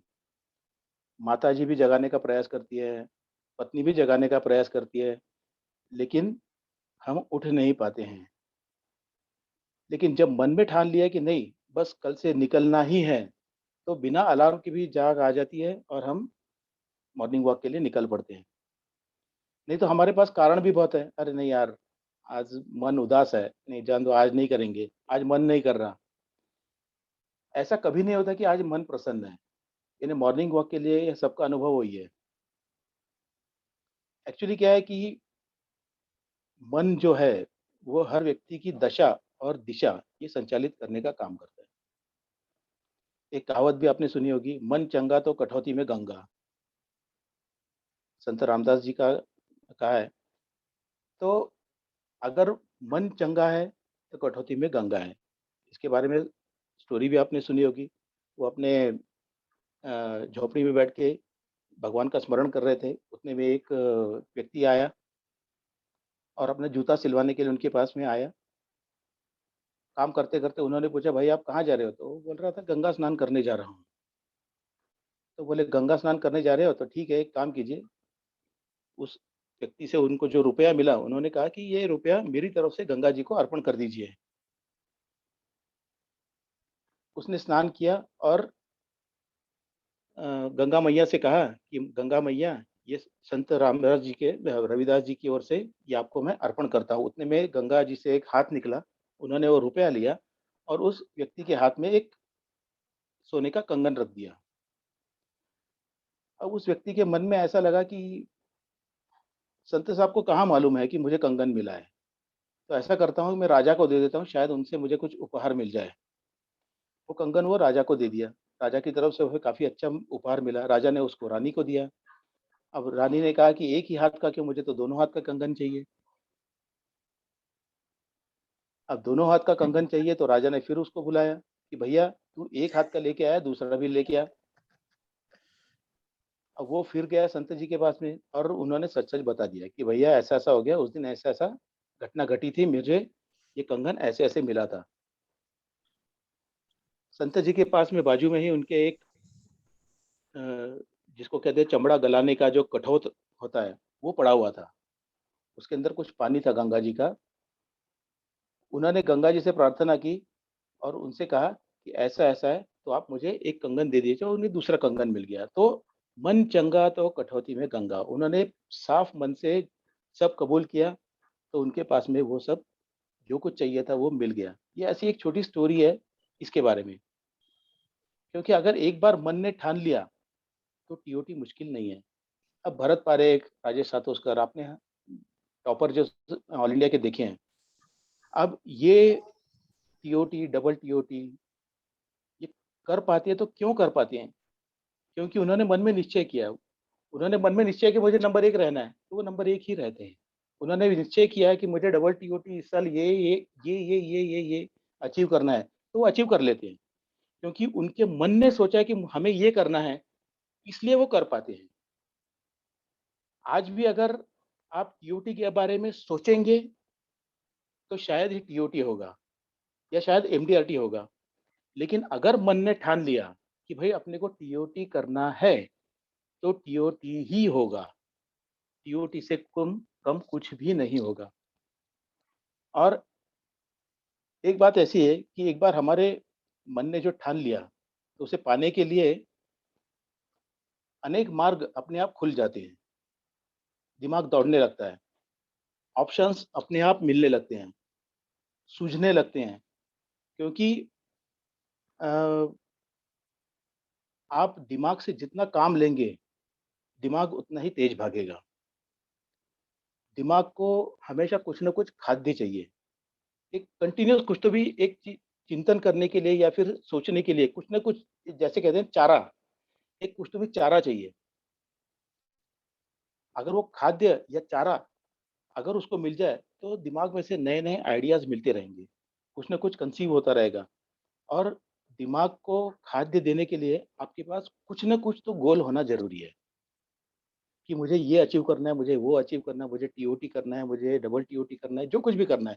तो ऐसा कुछ तो भी खाद्य या इस तरह का अगर चारा हम दिमाग को देते हैं, तो दिमाग ऑटोमेटिकली उसके बारे में सोचना चालू कर देता है कि भाई इसको अगर टीओटी बनाना है तो कैसे बनाना चाहिए। वो ऑटोमेटिकली मन में उसके बारे में सोच जो है वो चालू हो जाती है। और खाली दिमाग जो शैतान का घर है। दिमाग बिजी चाहिए। हमें क्या करना है और हमें क्या पाना है, ये अगर हमको पता है, तो हमें टीओटी बनने से कोई भी नहीं रोक सकता। Where there is a will there is a way. अब चलो मान लिया कि भाई हमें टीओटी करना है, यानी अंदाजे 44-45 लाख का कमीशन, बरोबर है? या करीब-करीब 2 करोड़ के आसपास प्रीमियम पकड़ लिया। हाँ, 2 करोड़ के आसपास प्रीमियम समझो। 3 टाइम्स पकड़ लेते हैं अपन। यानी 1,32,000, 1,35 पकड़ लो, उसके 3 44-45 जाके 3 टाइम्स भी पकड़ते तो 132 या 135 के 1.5 करीब करोड़ आता है। राउंड फिगर पकड़ लीजिए 1.5 करीब 1.5 करोड़। वो हमें अचीव करना है 100 दिनों में। अब ये भी एक माइंडसेट है कि कोई सोचेगा कि भाई 100 दिन में, अभी तो सिर्फ 100 दिन बचे हैं, तो इससे क्या होगा, और वो चाह के भी कुछ नहीं कर पाएगी, क्योंकि वो ये सोच रहा है कि सिर्फ 100 ही तो दिन बचे हैं, 100 दिन में मैं क्या कर पाऊंगा यार।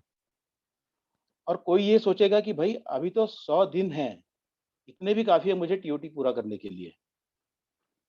एक्चुअली टीओटी करने के लिए हमें चाहिए 1,35,00,000 का प्रीमियम, एक अंदाजे डोबर जिसको कहते हैं, मोटा मोटा 1,35 का प्रीमियम हमें चाहिए विद बोनस कमीशन। तो 1,35 का अब तक हम ये मान के चलते हैं कि भाई 35 लाख का प्रीमियम अपना हो गया, एक एमडीआरटी हो गया, थोड़ा सा उससे भी आगे प्रीमियम हो गया, यानी 35 लाख का प्रीमियम हमारा हो चुका है। और ये मान के चलते हैं कि अभी 1 करोड़ प्रीमियम 100 दिन में लाना बाकी है, यानी कि 100 दिन में 1 करोड़, यानी हर रोज 1 लाख का प्रीमियम। अब बात ऐसी है कि हमारे पास समय है कम और काम है ज्यादा, तो अब इसे पूरा करने के लिए हमारे पास रॉ मटेरियल चाहिए। रॉ मटेरियल यानी कि प्रोस्पेक्टिंग लिस्ट। अब ये प्रोस्पेक्टिंग लिस्ट जो हमें चाहिए, तो एक्चुअली ये प्रोस्पेक्टिंग लिस्ट हर एक के पास में कच्ची पक्की 50-100 लोगों की लिस्ट तो नॉर्मली है ही, हर एक के पास में है 50-100 लोगों की।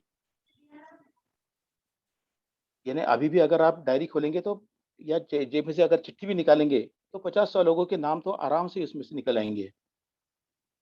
और दूसरी लिस्ट जो है, जो आपको बनानी पड़ेगी और जिसके बारे में शायद सबको पता है, वो है फ्रेंड्स लिस्ट। FRIENDS, फ्रेंड्स, यानी F for friends, R for relatives, I for in-laws, E for educational connections, N for neighbours, D for doctors और S फॉर स्ट्रेंजर्स। इस तरह से अगर हम बाइफर्केशन करते हैं, एफ यानी फ्रेंड्स, अपने दोस्तों की सब लिस्ट एक बना ली कि पूरा, जब से मुझे याद है तब से लेके आज तक जो कुछ भी मेरे फ्रेंड बने हैं उन सब की एक लिस्ट बना दी। रिलेटिव्स, मेरे जो कुछ भी नातेवाईक हैं उन सब रिलेटिव्स या रिश्तेदारों की एक लिस्ट। इन लॉज यानी मेरी पत्नी की तरफ से जो आते हैं, या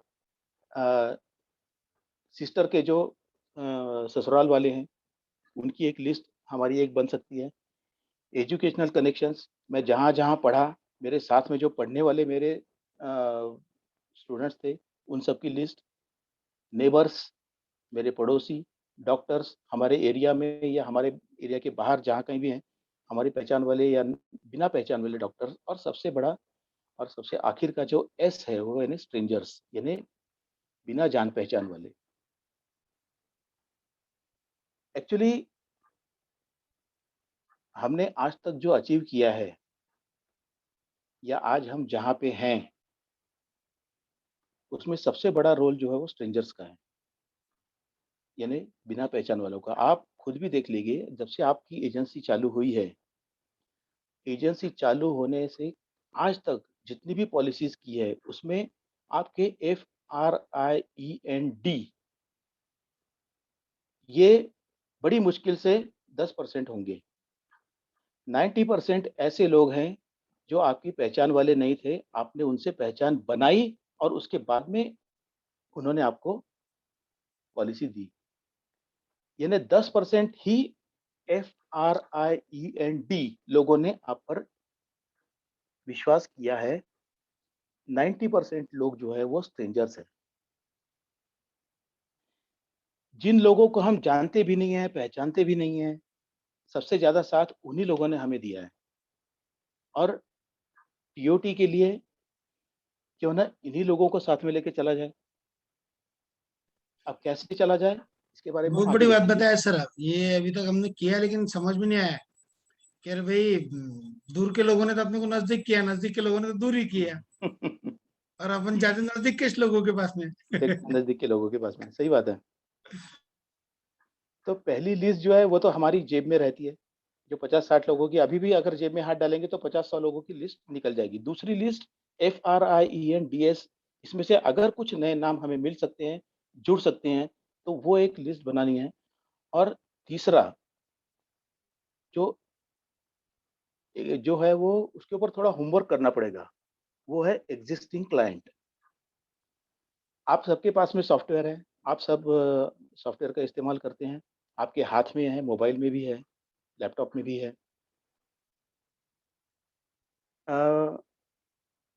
एजेंसी चालू होने के बाद में पहली पॉलिसी से लेकर कल तक जो पॉलिसी हमने डाली है, वो पूरी लिस्ट हमारे पास में अवेलेबल है।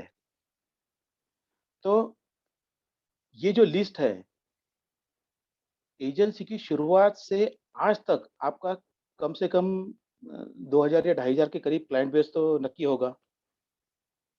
किसी का कम ज़्यादा हो सकता है, तो लेकिन 2-1 हज़ार का करीब-करीब क्लाइंट बेस होगा। शुरुआत में क्या होता है कि शुरुआत में हम नए होते हैं, नए होने की वजह से क्या होता है कि हम ठीक तरह से शायद उनको कन्विंस नहीं कर पाते, या हमें पॉलिसी लेने की गड़बड़ होती है। इस वजह से 50,000 या 1 लाख की पॉलिसी लेके निपटा लेते हैं कि चलो भई एक पॉलिसी मिल गई, खुश भी हो जाते हैं। हालाँकि उसकी कैपेसिटी थी देने की, लेकिन हम उससे माँग नहीं पाए थे। कैपेसिटी उसकी आज भी वही है क्लाइंट की। शायद क्लाइंट की कैपेसिटी आज बढ़ भी गई है, लेकिन शायद हमारी मुलाकात उनसे उस तरह से नहीं हो पाती, क्योंकि आज से 10 साल पहले, 15 साल पहले की बात है वो। दिमाग में से छूट गया है। उनका प्रीमियम आना रेगुलर चालू है, लेकिन हमारी मुलाकात नहीं हुई इतने में। तो कुछ ऐसे नाम हैं जो हम मिस कर रहे हैं। आज उनकी कैपेसिटी उससे भी बढ़ गई है, लेकिन हम सोच नहीं पा रहे कि यार ये है भी या नहीं है, यानी उसके बारे में हम जानकारी नहीं, क्योंकि दिमाग में से निकल गया उनका नाम। और कई बार ऐसा होता है कि हम किसी क्लाइंट के पास में जाते हैं, तो उस समय उसकी कैपेसिटी नहीं थी ज़्यादा प्रीमियम देने की। लेकिन हम उसके पास में गए हैं, चलो भाई नाराज़ नहीं करना है, एक आधी पॉलिसी निकाल लीजिए। तो 50,000 1 आध लाख की पॉलिसी उन्होंने निकाल ली है, लेकिन आज उसकी कैपेसिटी बहुत अच्छी हो गई है। तो हमें होमवर्क क्या करना है कि हमें पहले नाम से लेके आखिरी तक एक-एक नाम याद करना है। इन्हें अपने को ख्याल में आ जाता है कि आज उसकी कैपेसिटी क्या है, हमारी पहचान वाला है, हमारा ही क्लाइंट है। अब ये नाम अगर हम उसमें से ये 2000 में से अगर 100-200 नाम भी अगर निकाल पाते हैं, तो एक अच्छा कस्टमर बेस अपने को मिल जाएगा। लेकिन क्योंकि ये वो कस्टमर हैं, जिनके पास में जाके हमें ज़्यादा समझाने की ज़रूरत नहीं है। नए क्लाइंट के पास में जाने के बाद में हमें उसके पास में इंट्रोडक्शन से लेके सब बातें समझानी पड़ती है। लेकिन ये तो हमारी क्लाइंट है, ये तो हमें पहचानते हैं, इनको इंट्रोडक्शन की ज़रूरत नहीं है। डायरेक्ट जाके हम इनसे बात कर सकते हैं, डायरेक्ट जाके हम इनके सामने प्रेज़ेंटेशन भी रख सकते हैं। अपने को उनके सामने जाके इंट्रोडक्शन देने की आवश्यकता नहीं है।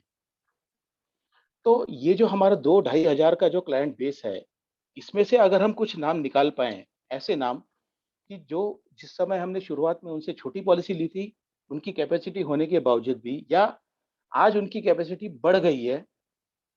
पहले एक छोटी-सी दुकान थी, आज उनकी 2 मंजिला, 3 मंजिला दुकान हो गई है। या कुछ ऐसे लोग भी हैं, जिनके बच्चे अब फ़ॉरेन में सेटल हो गए हैं, या फिर फ़ॉरेन में रहते हैं। इनकम उनका वहाँ से बच्चों का इनकम चालू है। या कुछ ऐसे लोग हैं कि जिनके बच्चे उस समय छोटे थे, आज खुद दुकान पे आके काम करने लग गए हैं। या कुछ ऐसे लोग होंगे कि जिनकी अभी-अभी शादी हुई होगी, न्यूली मैरिड होंगे, बच्चे हुए होंगे, बच्चों के एजुकेशन के हिसाब से, हर एक के हिसाब से हम कुछ ना कुछ दिमाग में लेके एक-एक नाम अगर सोचेंगे, एक-एक नाम अगर हम अपनी लिस्ट में से ढूँढेंगे, तो इसमें से ही हमको कुछ ना कुछ लकी मिल जाएगा। तो ये 3 प्रकार जो हैं, एक तो हमारी जेब में जो लिस्ट है वो, दूसरी फ्रेंड्स, FRINDS में से अगर कुछ निकाल पाते हैं तो, और दूसरा अपना एक्जिस्टिंग कस्टमर। ये बहुत बड़ी लिस्ट अपने पास में एक अवेलेबल हो जाएगी कि जिनके पास में जाके हम कुछ ना कुछ प्रेज़ेंटेशन दे सकते हैं। अब ऐसे लोगों को अलग निकालना है। अब इन सब लोगों की प्रोस्पेक्टिंग लिस्ट किस तरह से बनानी है? नॉर्मली हम क्या करते हैं, सीरियल नंबर लेंगे, नाम लिखेंगे, उसका ऐज लिखेंगे, मोबाइल नंबर, बस ये हमारी प्रोस्पेक्टिव लिस्ट तैयार हो गई। जैसे हम हमारे एमएम में भी हर एक के पास में जो लिस्ट है वो, जैसे मैं अब बताने वाला हूँ उस तरह से बनी हुई है। सुनील सर को भी मालूम है, पोपटानी सर को भी मालूम है। इसमें एक एडिशनल कॉलम हमने ऐड किया है, वो है एक्सपेक्टेड प्रीमियम। एक्सपेक्टेड प्रीमियम यानी अपेक्षित प्रीमियम। एक्चुअली क्या है, जैसे शुरू में आपको जो बोला कि बिजनेस ये एक माइंडसेट है, उसी तरह से एक्सपेक्टेड प्रीमियम ये भी एक तरह से माइंडसेट है या माइंड गेम है। आप उसको माइंड गेम बोल के भी चल सकते हैं, क्योंकि जिस समय आप उस व्यक्ति का नाम लिखते हैं, एज लिखते हैं और उसके आगे एक्सपेक्टेड प्रीमियम लिखते हैं, सेल वहीं से चालू हो जाता है। आपके मन में उसके बारे में सोचना उसी समय से चालू हो जाता है। जैसे मैं एक नाम लिखता हूँ, Shri Surendra Chandak, age 35, mobile number so and so और एक्सपेक्टेड प्रीमियम 1 लाख। अगर मैं 1 लाख प्रीमियम लिख रहा हूँ कि मैं जानता हूँ कि मैं अगर सुरेंद्र सर के पास में जाऊंगा तो मैं उनके पास से 1 लाख रुपए प्रीमियम मुझे उनसे लेना है, तो मैं उनके आगे 1 लाख में लिख रहा हूँ, तो उसके पहले मैं 10 बार सोचा होगा कि इनसे 1 लाख रुपए का प्रीमियम मैं कैसे ले, उनकी कैपेसिटी है या नहीं। अगर है तभी तो मैं लिख रहा हूँ। और 1 लाख अगर मैं लिख रहा हूँ, तो 1 लाख प्रीमियम अगर मुझे उनसे चाहिए, तो मैं 1 लाख प्रीमियम के लिए उनको क्या ऐसा कंसेप्ट दूँगा या कौन-सी ऐसी बात बताऊँगा कि जो सुन के वो मुझे 1 लाख रुपए का प्रीमियम देंगे। अब उनके पास में शायद मेरी ही निकाली हुई उसके पहले भी काफ़ी पॉलिसी होंगी, 2, 4, 5, 10 पॉलिसी भी हो सकती है। अब मैं उनको ऐसा क्या बताऊँगा कि वो मुझे 1 लाख प्रीमियम दोबारा देंगे? यानी जब मैं नाम लिख रहा हूँ, एज लिख रहा हूँ, एक्सपेक्टेड प्रीमियम लिख रहा हूँ, तो उस समय मेरे दिमाग में बैक ऑफ द माइंड मेरा एक ये भी चालू है कि 1 लाख रुपए मैं उनसे कैसे ला पाऊँगा? मैं उनको क्या बताऊँगा, ऐसा कौन-सा कांसेप्ट दूँगा कि चाणक्य सर मुझे 1 लाख रुपए का प्रीमियम देंगे। मेरे दिमाग में ये इसलिए चल रहा है कि मैं जब उनके सामने जाऊँगा तो मैं फुल्ली प्रिपेयर्ड रहूँगा। मैं जब उनके सामने प्रेज़ेंटेशन दूँगा, तो उस समय मैं खाली हाथ वापस नहीं आऊँगा। जब मैं उनके सामने जाऊँगा और उन्होंने मुझे एक आधे प्रेज़ेंटेशन के लिए शायद नहीं कह दिया, तो मेरे पास में प्लान बी भी रेडी होगा। अगर मैं उनको एक प्लान प्रेज़ेंटेशन दे रहा हूँ, उनको अगर नहीं जचा, तो इमीडिएटली मेरे पास में प्लान बी भी रेडी है। यानी 1 लाख प्रीमियम के लिए मुझे उनके सामने 2 या 3 प्रेज़ेंटेशन उनके पास जाने से पहले ही रेडी करके रखने पड़ेंगे। ये मैं अभी उनके पास में गया भी नहीं, मैं तो सिर्फ नाम लिखा है, उसके आगे एक्सपेक्टेड प्रीमियम लिखा हुआ है। ये जो सर आपने एक्सपेक्टेड प्रीमियम लिखा, तो उसके बाजू में ही क्या है कि और एक कॉलम बना के उसको एक्सपेक्टेड कंसेप्ट, एक्सेप्टेड प्लान्स वगैरह का भी बना के रखना उसका? वो एक्सटेंड कर सकते हैं अपने को जितना एक्सटेंड करना है उसको एक, क्योंकि जब हम बनाने के लिए बैठेंगे तो अपने को ख्याल में रहेगा कि उस समय हम सोचते समय ऐसे-ऐसे ये चीजें ध्यान में है कि नहीं? बहुत बढ़िया, क्योंकि बहुत मस्त सर। अब 1 लाख रुपए का प्रीमियम मुझे चाणक्य सर से लेना है। अब तक का आपका अनुभव ये है कि 1 लाख रुपए माँगने के बाद में 1 लाख ही मिले हैं? नहीं, हमेशा टूट के ही मिला है। यानी अगर मैंने 1 लाख का प्रीमियम बोला है, तो मुझे 60-70 हज़ार का प्रीमियम मिला है या 50 का प्रीमियम मिला होगा, 70 हज़ार का, यानी कैपेसिटी के हिसाब से थोड़ा प्लस माइनस, यानी पूरा मिलता नहीं है। यानी अगर मुझे चाणक्य सर से 1 लाख का प्रीमियम लेना है, तो मुझे उनको कम से कम 3 लाख का प्रीमियम बताना पड़ेगा। यानी मेरा प्रेजेंटेशन जो बनेगा वो 3 लाख के प्रीमियम के प्रेजेंटेशन के हिसाब से बनेगा। तो मैं ऐसा क्या बताऊँगा कि चाणक्य सर 3 लाख का प्रीमियम मेरे से सुनेंगे। मैं उनको बोलूँगा, अब वो बीच में पूछेंगे कि भैया इसका प्रीमियम कितना आ रहा है? मैं उनको बोलूँगा 3 लाख, अरे बाप रे! पागल हो गया क्या भाई, 3 लाख रुपए कहाँ भरूँगा? तो ऐसा भी उन्होंने बोलना नहीं चाहिए। अपना प्रेजेंटेशन पूरा सुनना चाहिए, देखना चाहिए, उसके बाद में अगर मिलेंगे तो पूरे 3 मिलेंगे, अगर कट के भी मिले तो हमारा जो एक्सपेक्टेड प्रीमियम 1 लाख था, वो 1 लाख तो अपने को मिलना ही है। तो 3 लाख का प्रेजेंटेशन मुझे इस तरह से डिज़ाइन करना पड़ेगा कि मैं उनके सामने बैठने के बाद में वो 3 लाख का प्रेजेंटेशन पूरा सुने, और उसमें काट-छाँट भी अगर करते हैं, तो उसके बावजूद भी मुझे जो उनसे 1 लाख का प्रीमियम चाहिए था, वो मुझे पूरा 1 लाख का प्रीमियम मिल जाना चाहिए। उससे ज़्यादा अगर मिलता है, तो वेल एंड गुड, अच्छी बात है। हमें तो खुश होने वाली बात है उसमें तो। क्योंकि मैं तो घर से निकल के चला था कि उनसे मुझे 1 लाख का प्रीमियम लेना है, लेकिन उन्होंने वो 3 लाख पे अगर राज़ी हो जाते हैं, तो बहुत ही अच्छी बात है। तो एक्सपेक्टेड प्रीमियम का ये जो कॉलम है, ये सबसे बड़ा रोल इसमें अदा करता है, जिसको आप कहते हैं कि सेल यहीं से चालू हो जाता है। मैं सिर्फ नाम नहीं लिख रहा हूँ, मैं नाम लिखने के साथ-साथ मेरे बैक ऑफ द माइंड में उनको क्या प्रेजेंटेशन देना है, मुझे क्या, मैं 1 लाख का प्रीमियम उनके सामने क्यों लिख रहा हूँ, इसके बारे में भी मेरी सोच जो है इमीडिएट चालू हो जाती है। और सिर्फ वहीं पे रुकती नहीं है, क्योंकि मुझे मालूम है उनकी कैपेसिटी, मुझे मालूम है उनके व्यवसाय की परिस्थिति, उनके फैमिली का बैकग्राउंड मुझे मालूम है। इस वजह से मेरे दिमाग में चलता है कि भई अगर मैं इनको क्या दे सकता हूँ कि जो सुनने के बाद में मुझे ना कहे। यानी मैं अगर मेरा लैपटॉप या किताब बंद भी कर देता हूँ, तो मेरे दिमाग में वो बात चलती रहेगी कि 1 लाख का प्रीमियम, 1 लाख के प्रीमियम की, क्योंकि यही है सबसे जो माइंड गेम है यही है। दिमाग को एक चालना, एक खुराक मिल गई कि अब चाणक्य सर से 1 लाख प्रीमियम लाना है, एक खुराक मिल गई मुझे, तो मैं क्या कर सकता हूँ? मुझे अगर नहीं सूझ रहा है, तो शायद मैं लड्डा जी से बात करूँगा, मैं तापड़े जी से बात करूँगा, मैं द्विवेदी जी से बात करूँगा, मैं किसी से बात करूँगा और भैया उनसे बात करूँ कि वो उनकी परिस्थिति ऐसी है, उनका बैकग्राउंड ये है, तो मैं उनके लिए क्या कर सकता हूँ? कहीं न कहीं से मैं ये निकालना चाहूँगा कि मैं उनको 1 लाख का प्रीमियम कैसे दे पाऊँगा? और एक बार मैं पूरी तरह से तैयार हो गया, कैसे है कि जब मैं क्लाइंट के सामने बैठता हूँ, तो उस समय अब जैसे मैंने अभी एक मान के चलिए कि मैंने एक्सपेक्टेड प्रीमियम ये कॉलम बनाया ही नहीं है। मैंने सिर्फ नाम ये लिख लिया है और मैं ये सोच के चलता हूँ कि चलो भई कल सवेरे जाके चाणक्य सर से मिलते हैं, देखेंगे, बात करेंगे, कुछ ना कुछ निकल ही आएगा। तो उस समय जाके मेरा मिलना और एक्सपेक्टेड प्रीमियम के बाद में मैं ना जो प्रेज़ेंटेशन बना के जाऊँगा, मैं उनके सामने जब बैठूँगा, उस समय का मेरा कॉन्फिडेंस जो होगा, वो कई गुना ज़्यादा होगा। उस समय मैं क्लाइंट के ऊपर हावी रहूँगा। क्लाइंट चाहे कितना भी मुझे अपोज़ करने की कोशिश करे, मैं जानता हूँ कि क्योंकि उसके मन में क्या-क्या प्रश्न आने वाले थे, ये मैं उसके पहले ही सॉल्व कर चुका हूँ। वो मुझे कितना भी अगर अपोज़ यानी आप सोचिए कितना भी मुझे दबाने की कोशिश करे, हमें उसके बारे में सब मालूम है। क्योंकि मैं पहले से ही प्री प्लान्ड जो कुछ भी मेरी होमवर्क था वो मैं पूरा करके उनके सामने बैठा हूँ। तो वो मेरा वो कॉन्फिडेंस और पहले वाला कॉन्फिडेंस इसमें ज़मीन-आसमान का फ़र्क रहेगा। और मैं किसी भी हालत में मैं उनसे खाली हाथ वापस नहीं आऊँगा और जो मुझे चाहिए 100% मैं उतना ही वापस लेके आऊँगा। एक्चुअली क्या है कि जिन लोगों के नाम लिस्ट में लिखा है, तो उनके बारे में हमें थोड़ा बहुत जानकारी रहती है। थोड़ी प्रायोरिटीज़ चेंज हो गई होंगी, लेकिन बैकग्राउंड थोड़ा-सा मालूम रहता है, बच्चे कितने पढ़े हैं, बड़े हो गए, शादी हो गई, बच्चों के बच्चे हो गए या नहीं हुए या कोई भी है, इसके बारे में थोड़ी बहुत अपने को मालूम रहती है। तो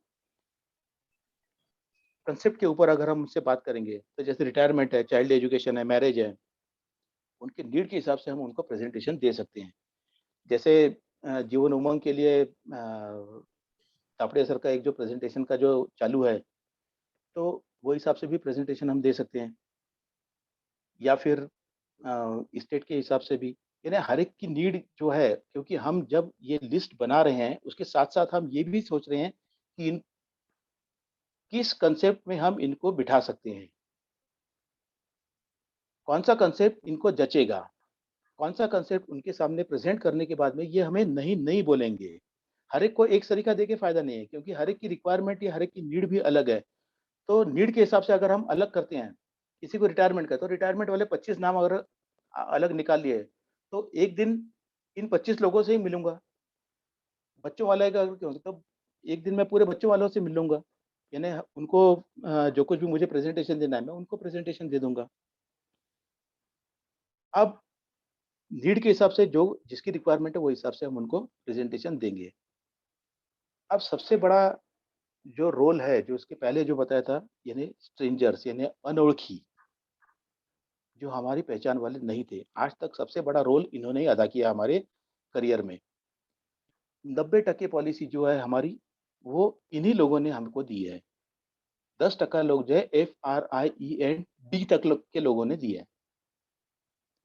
अब ये स्ट्रेंजर्स जो हैं, ये अब इनके ये पहले भी अपने नहीं थे, क्योंकि अपने को तो मालूम ही नहीं ना है कौन ये पहले भी अपने नहीं थे, और इसके बाद में भी हम उनको प्रेजेंटेशन अगर दे भी देंगे तो ये गारंटी भी नहीं है कि ये अपने क्लाइंट बनेंगे। तो इनसे, ये लोग जो है, इनसे हम डायरेक्ट बात कर सकते हैं बिना हिचक। अब इनसे अगर बात करनी है तो क्या बात करनी है? अब हमारे पास में है समय कम, छोटी बात, सीधी बात। हमको उनसे सिर्फ इतना ही कहना है कि सर आप उनसे सबसे एक ही सवाल पूछेंगे, एक ही सवाल, कि सर आप गवर्नमेंट पेंशन में इंटरेस्टेड हैं? अगर वो ना बोलता है तो नेक्स्ट, अगर हाँ बोलता है तो ठीक है, तो शाम को 7 बजे मिलते हैं, 20 मिनट लगेंगे, इसके बारे में आपको प्रेजेंटेशन दूंगा। अब 20 मिनट, आधा घंटा, जो भी हमें चाहिए, इनसे एक बार बोल दीजिए कि शाम को 7 बजे मिलेंगे, आधा घंटा लगेगा। तो उस समय उसके दिमाग में एक बात चलेगी। कई बार ऐसा भी हो सकता है कि वो बोलेंगे कि भैया एक काम कीजिए, बताइए फिर क्या है आपका। तो हम उस समय क्या करते हैं, हमारी चोपड़ी लेके खोल के उसको समझाने के लिए बैठ जाते हैं। उस समय हमें बैठना नहीं है इमीडिएट। उनसे कहे कि भैया अभी फिलहाल एक काम करते हैं, मूल चंदानी जी के पास में मेरा अपॉइंटमेंट है, मैं एक काम करता हूँ, उनसे मिल लेता हूँ, उसके बाद में फिर ऐसा करेंगे, शाम को 7 बजे बैठेंगे, आधा घंटा मैं आपको इसके बारे में सब डिटेल बता दूंगा। तो सर उनको आपने जो, ये एक इंटरप्ट करूंगा, आपने जो ये लाइन क्या, बोली, ये उसको फोन करके अपने को बोलने का है ऐसा? कैसे भी मिलके भी बोल लीजिए, फोन करके बोलिए, अच्छा, क्या अपने सर ऊपर, आप क्योंकि गवर्नमेंट से मिलने वाली पेंशन में इंटरेस्टेड है क्या करके? गवर्नमेंट पेंशन में इंटरेस्टेड है क्या, हाँ, बस एक ही आधा शब्द। घंटा लगेगा। हाँ, नहीं आधा घंटा भी नहीं लगेगा, गवर्नमेंट पेंशन में इंटरेस्टेड है क्या। अब वो हाँ बोलेंगे या नहीं बोलेंगे। अगर नहीं बोलते हैं तो ठीक है भाई, नहीं तो नहीं, तो पहले कहाँ अपना क्लाइंट था, है कि अच्छा। नहीं, अपनी जान। हाँ, अब हाँ बोलते हैं तो ठीक है, एक काम करते हैं, शाम को 7 बजे मिलते हैं, या फिर उस समय आपने अगर सवेरे 11-12 बजे फोन किया तो दोपहर को 4 बजे मिलते हैं कह दीजिए। दोपहर को 4 बजे अगर फोन किया तो 7 बजे मिलते हैं बोल दीजिए।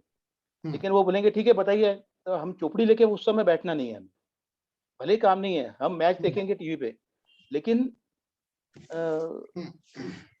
उनको 7 बजे का अगर समय दिया तो 7 बजे हम उनसे मिलेंगे, क्योंकि उनको ये मालूम है कि 7 बजे ये आने वाले हैं और वो गवर्नमेंट पेंशन के बारे में कुछ तो भी बोल रहे थे, उसके बारे में बताएंगे। यानी अब उस समय उनका एक माइंडसेट तैयार हो गया है कि ये आने वाले हैं और मुझे इसके बारे में कुछ तो भी बात करेंगे।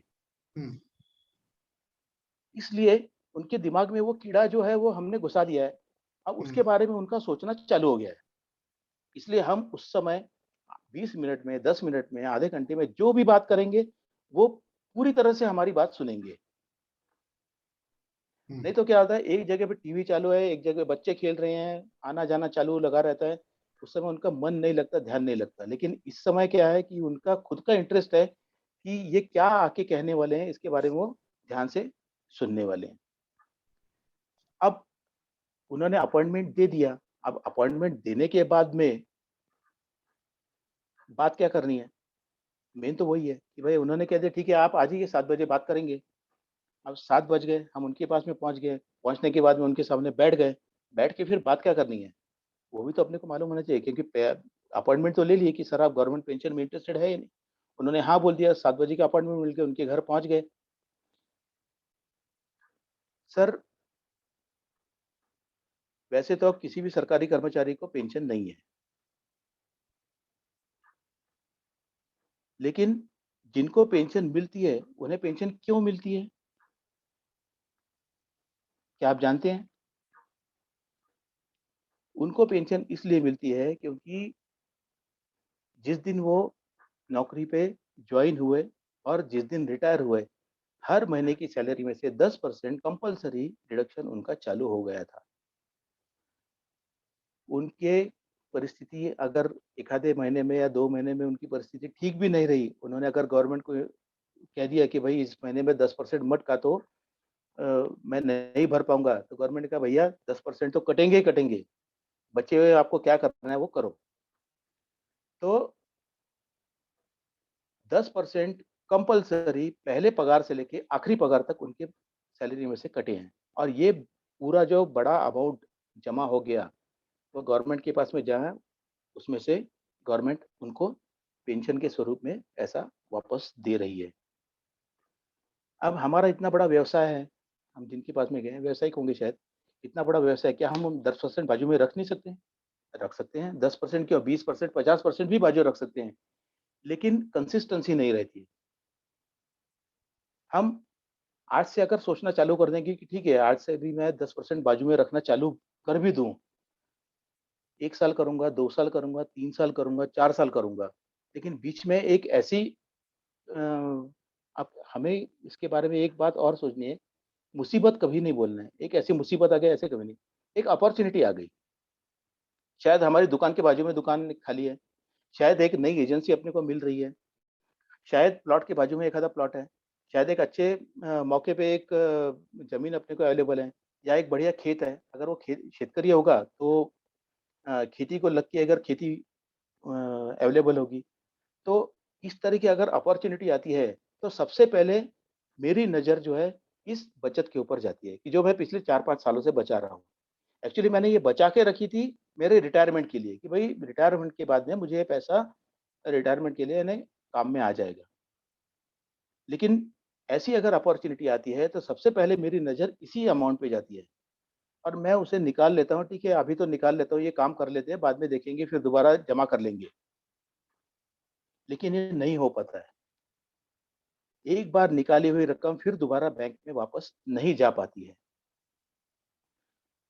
तो इसके लिए जो है एक रेगुलर इनकम का होना बहुत ज़रूरी है, बहुत ज़रूरी है। तो इसीलिए एलआईसी ने कहा है कि भाई जैसे गवर्नमेंट सर्वेंट को पेंशन मिलती है, वो आपको भी मिलनी चाहिए। सोशल सिक्योरिटी के अंडर गवर्नमेंट आपको इस तरह की पेंशन देने का प्रावधान कर रही है।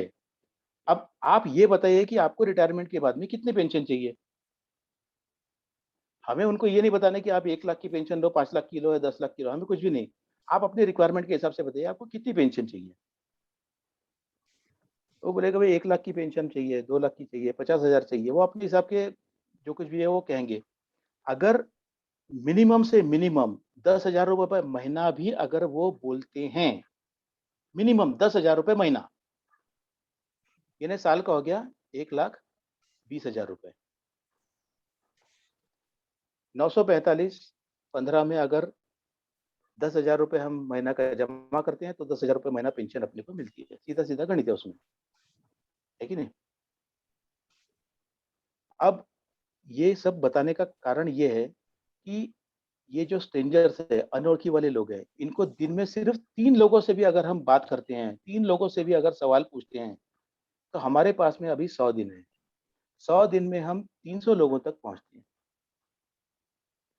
वर्स्ट सिचुएशन भी अगर देखते हैं, यानी हम हमारा अनुभव छोड़ देंगे अभी, एकदम वर्स्ट सिचुएशन भी देखते हैं, 300 के 30% यानी 100 लोग अगर 10,000 का प्रीमियम देते हैं, 10,000 यानी 10,000 रुपए महीना, यानी 1,20,000 रुपए, यानी 1 लाख भी अगर पकड़ के चलते हैं, 100 लोग अगर हमें इसमें से देते हैं, तो 1 करोड़ का प्रीमियम हमें इसमें से मिल सकता है। वर्स्ट सिचुएशन भी अगर सोचते हैं, इन स्ट्रेंजर्स में से 10,000 रुपए पर मंथ का भी अगर प्रीमियम देते हैं, 100 लोग यानी 300 लोगों से हमने सिर्फ रोज 3 लोगों से यानी 100 दिनों में 300 लोगों से सिर्फ एक ही बात पूछी है कि भैया आप गवर्नमेंट पेंशन में इंटरेस्टेड हैं क्या? इतना भी अगर पूछते हैं, इनमें से 100 लोगों ने भी हमें अगर 10,000 का मिनिमम 10,000 रुपए महीना का भी अगर बोल दिया, तो भी 1 करोड़ का प्रीमियम हमारा उसमें से आ जाता है। प्लस जो हमारा क्लाइंट बेस था, उसमें से कुछ ना कुछ क्लाइंट हमें प्रीमियम देंगे। प्लस हमारे जो इसके पहले FRIEND वाली लिस्ट थी, इसमें से भी हमारे कुछ ना कुछ क्लाइंट बनेंगे। तो इन सब की अगर टोटल करते हैं, तो इन आने वाले 100 दिनों में हमारा टीओटी आराम से पूरा हो सकता है। ये एक माइंडसेट है। इसको हमें अपने दिमाग में लेके चलना पड़ेगा कि मुझे एक ही बात, आप बस एक ही बात दोहराते चले जाओ, एक ही बात दोहराते चले जाओ, एक ही बात दोहराते चलो। ये एक ही बात अगर 100 दिन तक भी दोहरा दी, तभी भी हमारा काम पूरा हो सकता है। एक्चुअली ये दिखने में आसान लगता है, लेकिन इम्प्लीमेंटेशन में थोड़ा-सा मुश्किल है। पर इतने सालों का अगर अनुभव देखते हैं, तो ये अनुभव हमें आगे बढ़ने में नक्की मदद करने वाला है।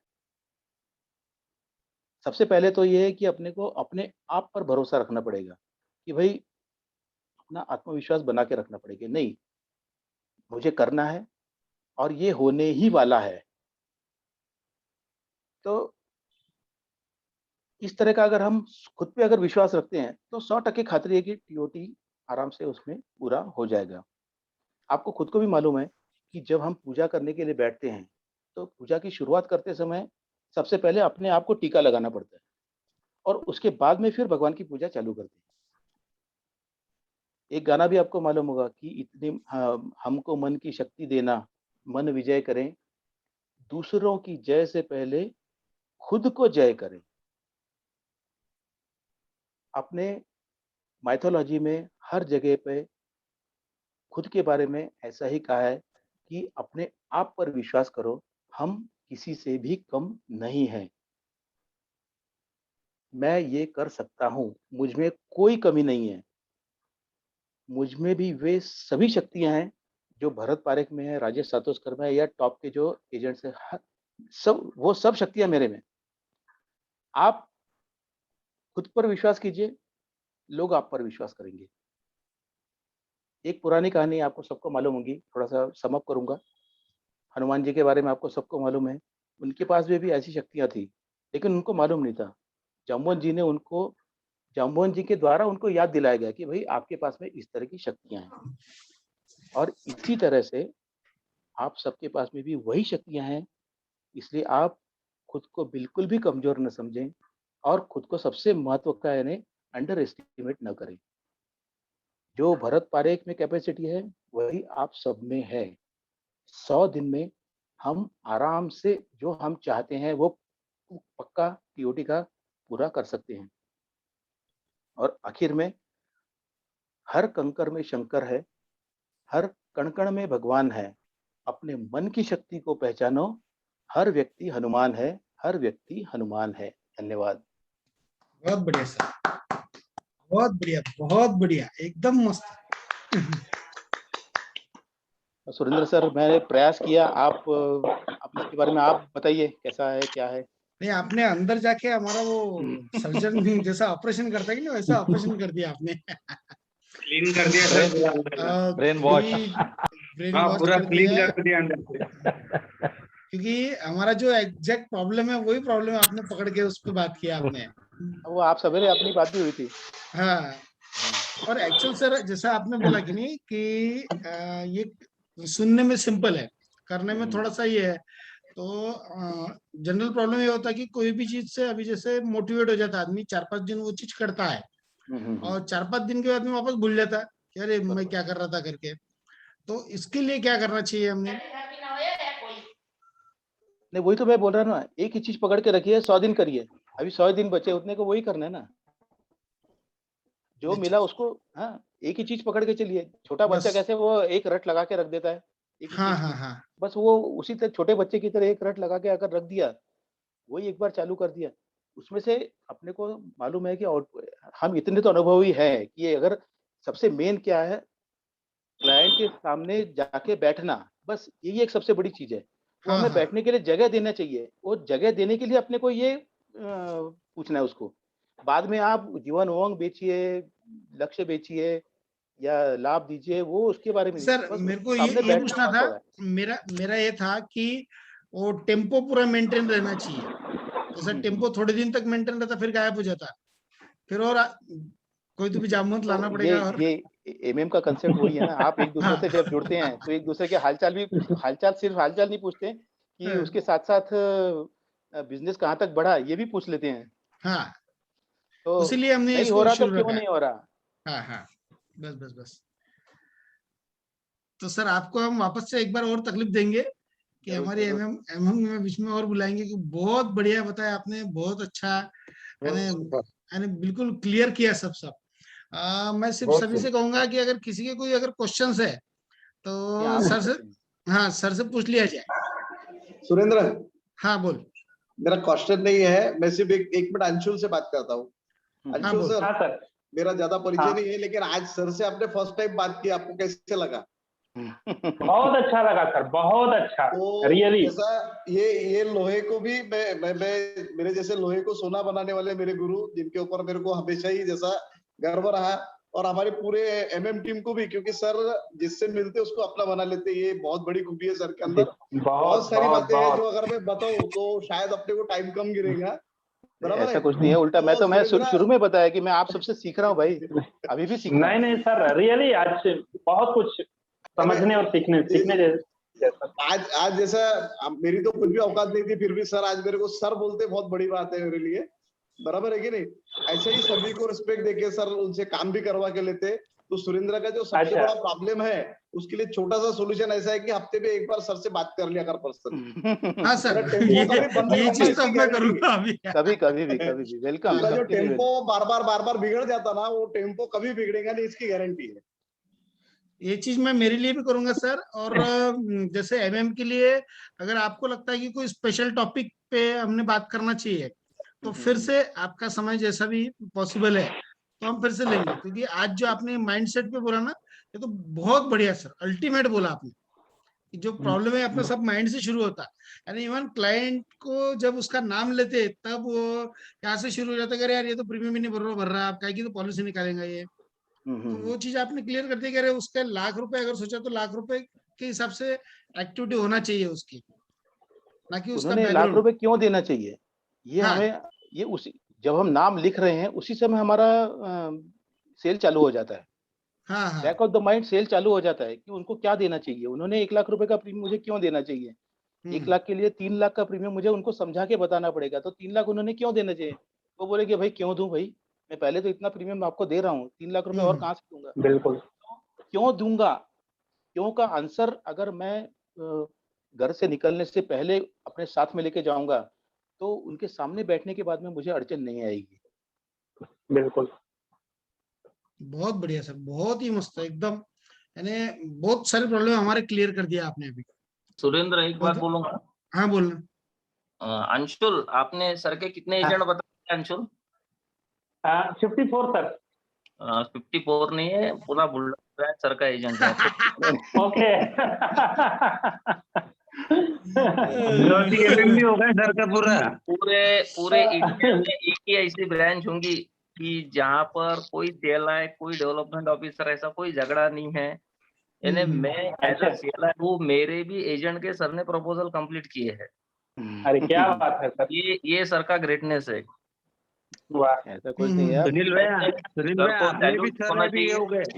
हाँ, अपने भी लिए आज से सर अपने लिए भी ये हो गए वो इसमें। यस। अपने में भी लिए। और सर ने ब्रांच में एक खुला आह्वान दिया था, जो भी MDRT बनना चाहता है वो किसी का भी एजेंट हो, वो सर के ग्रुप में ज्वाइन हो सकता है। अच्छा, बहुत ही बढ़िया। अच्छा, मेरे को ये पूछना है, अभी किसी को अगर कोई क्वेश्चन पूछना है तो पूछ सकते हैं अभी।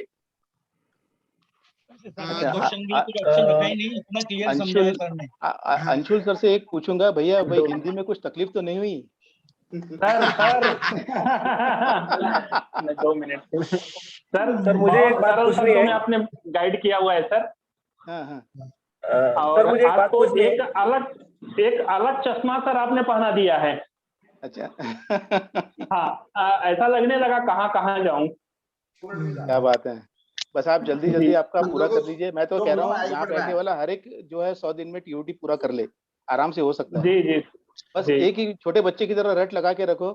बस उतनी रट भी लगा ली तो भी काम शायद हो जाएगा। जी सर मैं भी थोड़ा शांत बैठा हुआ था, आज आपकी वजह से मैं भी थोड़ा रिफ्रेश हो गया पूरा। मतलब काम चल रहा था लेकिन थोड़ा स्पीड बढ़ाना पड़ेगा। और सर हम बीच में एक बार फिर से तकलीफ देंगे आपको। नक्की जरूर। ठीक है, तकलीफ की बात ही नहीं है भाई, सब अपने ही है।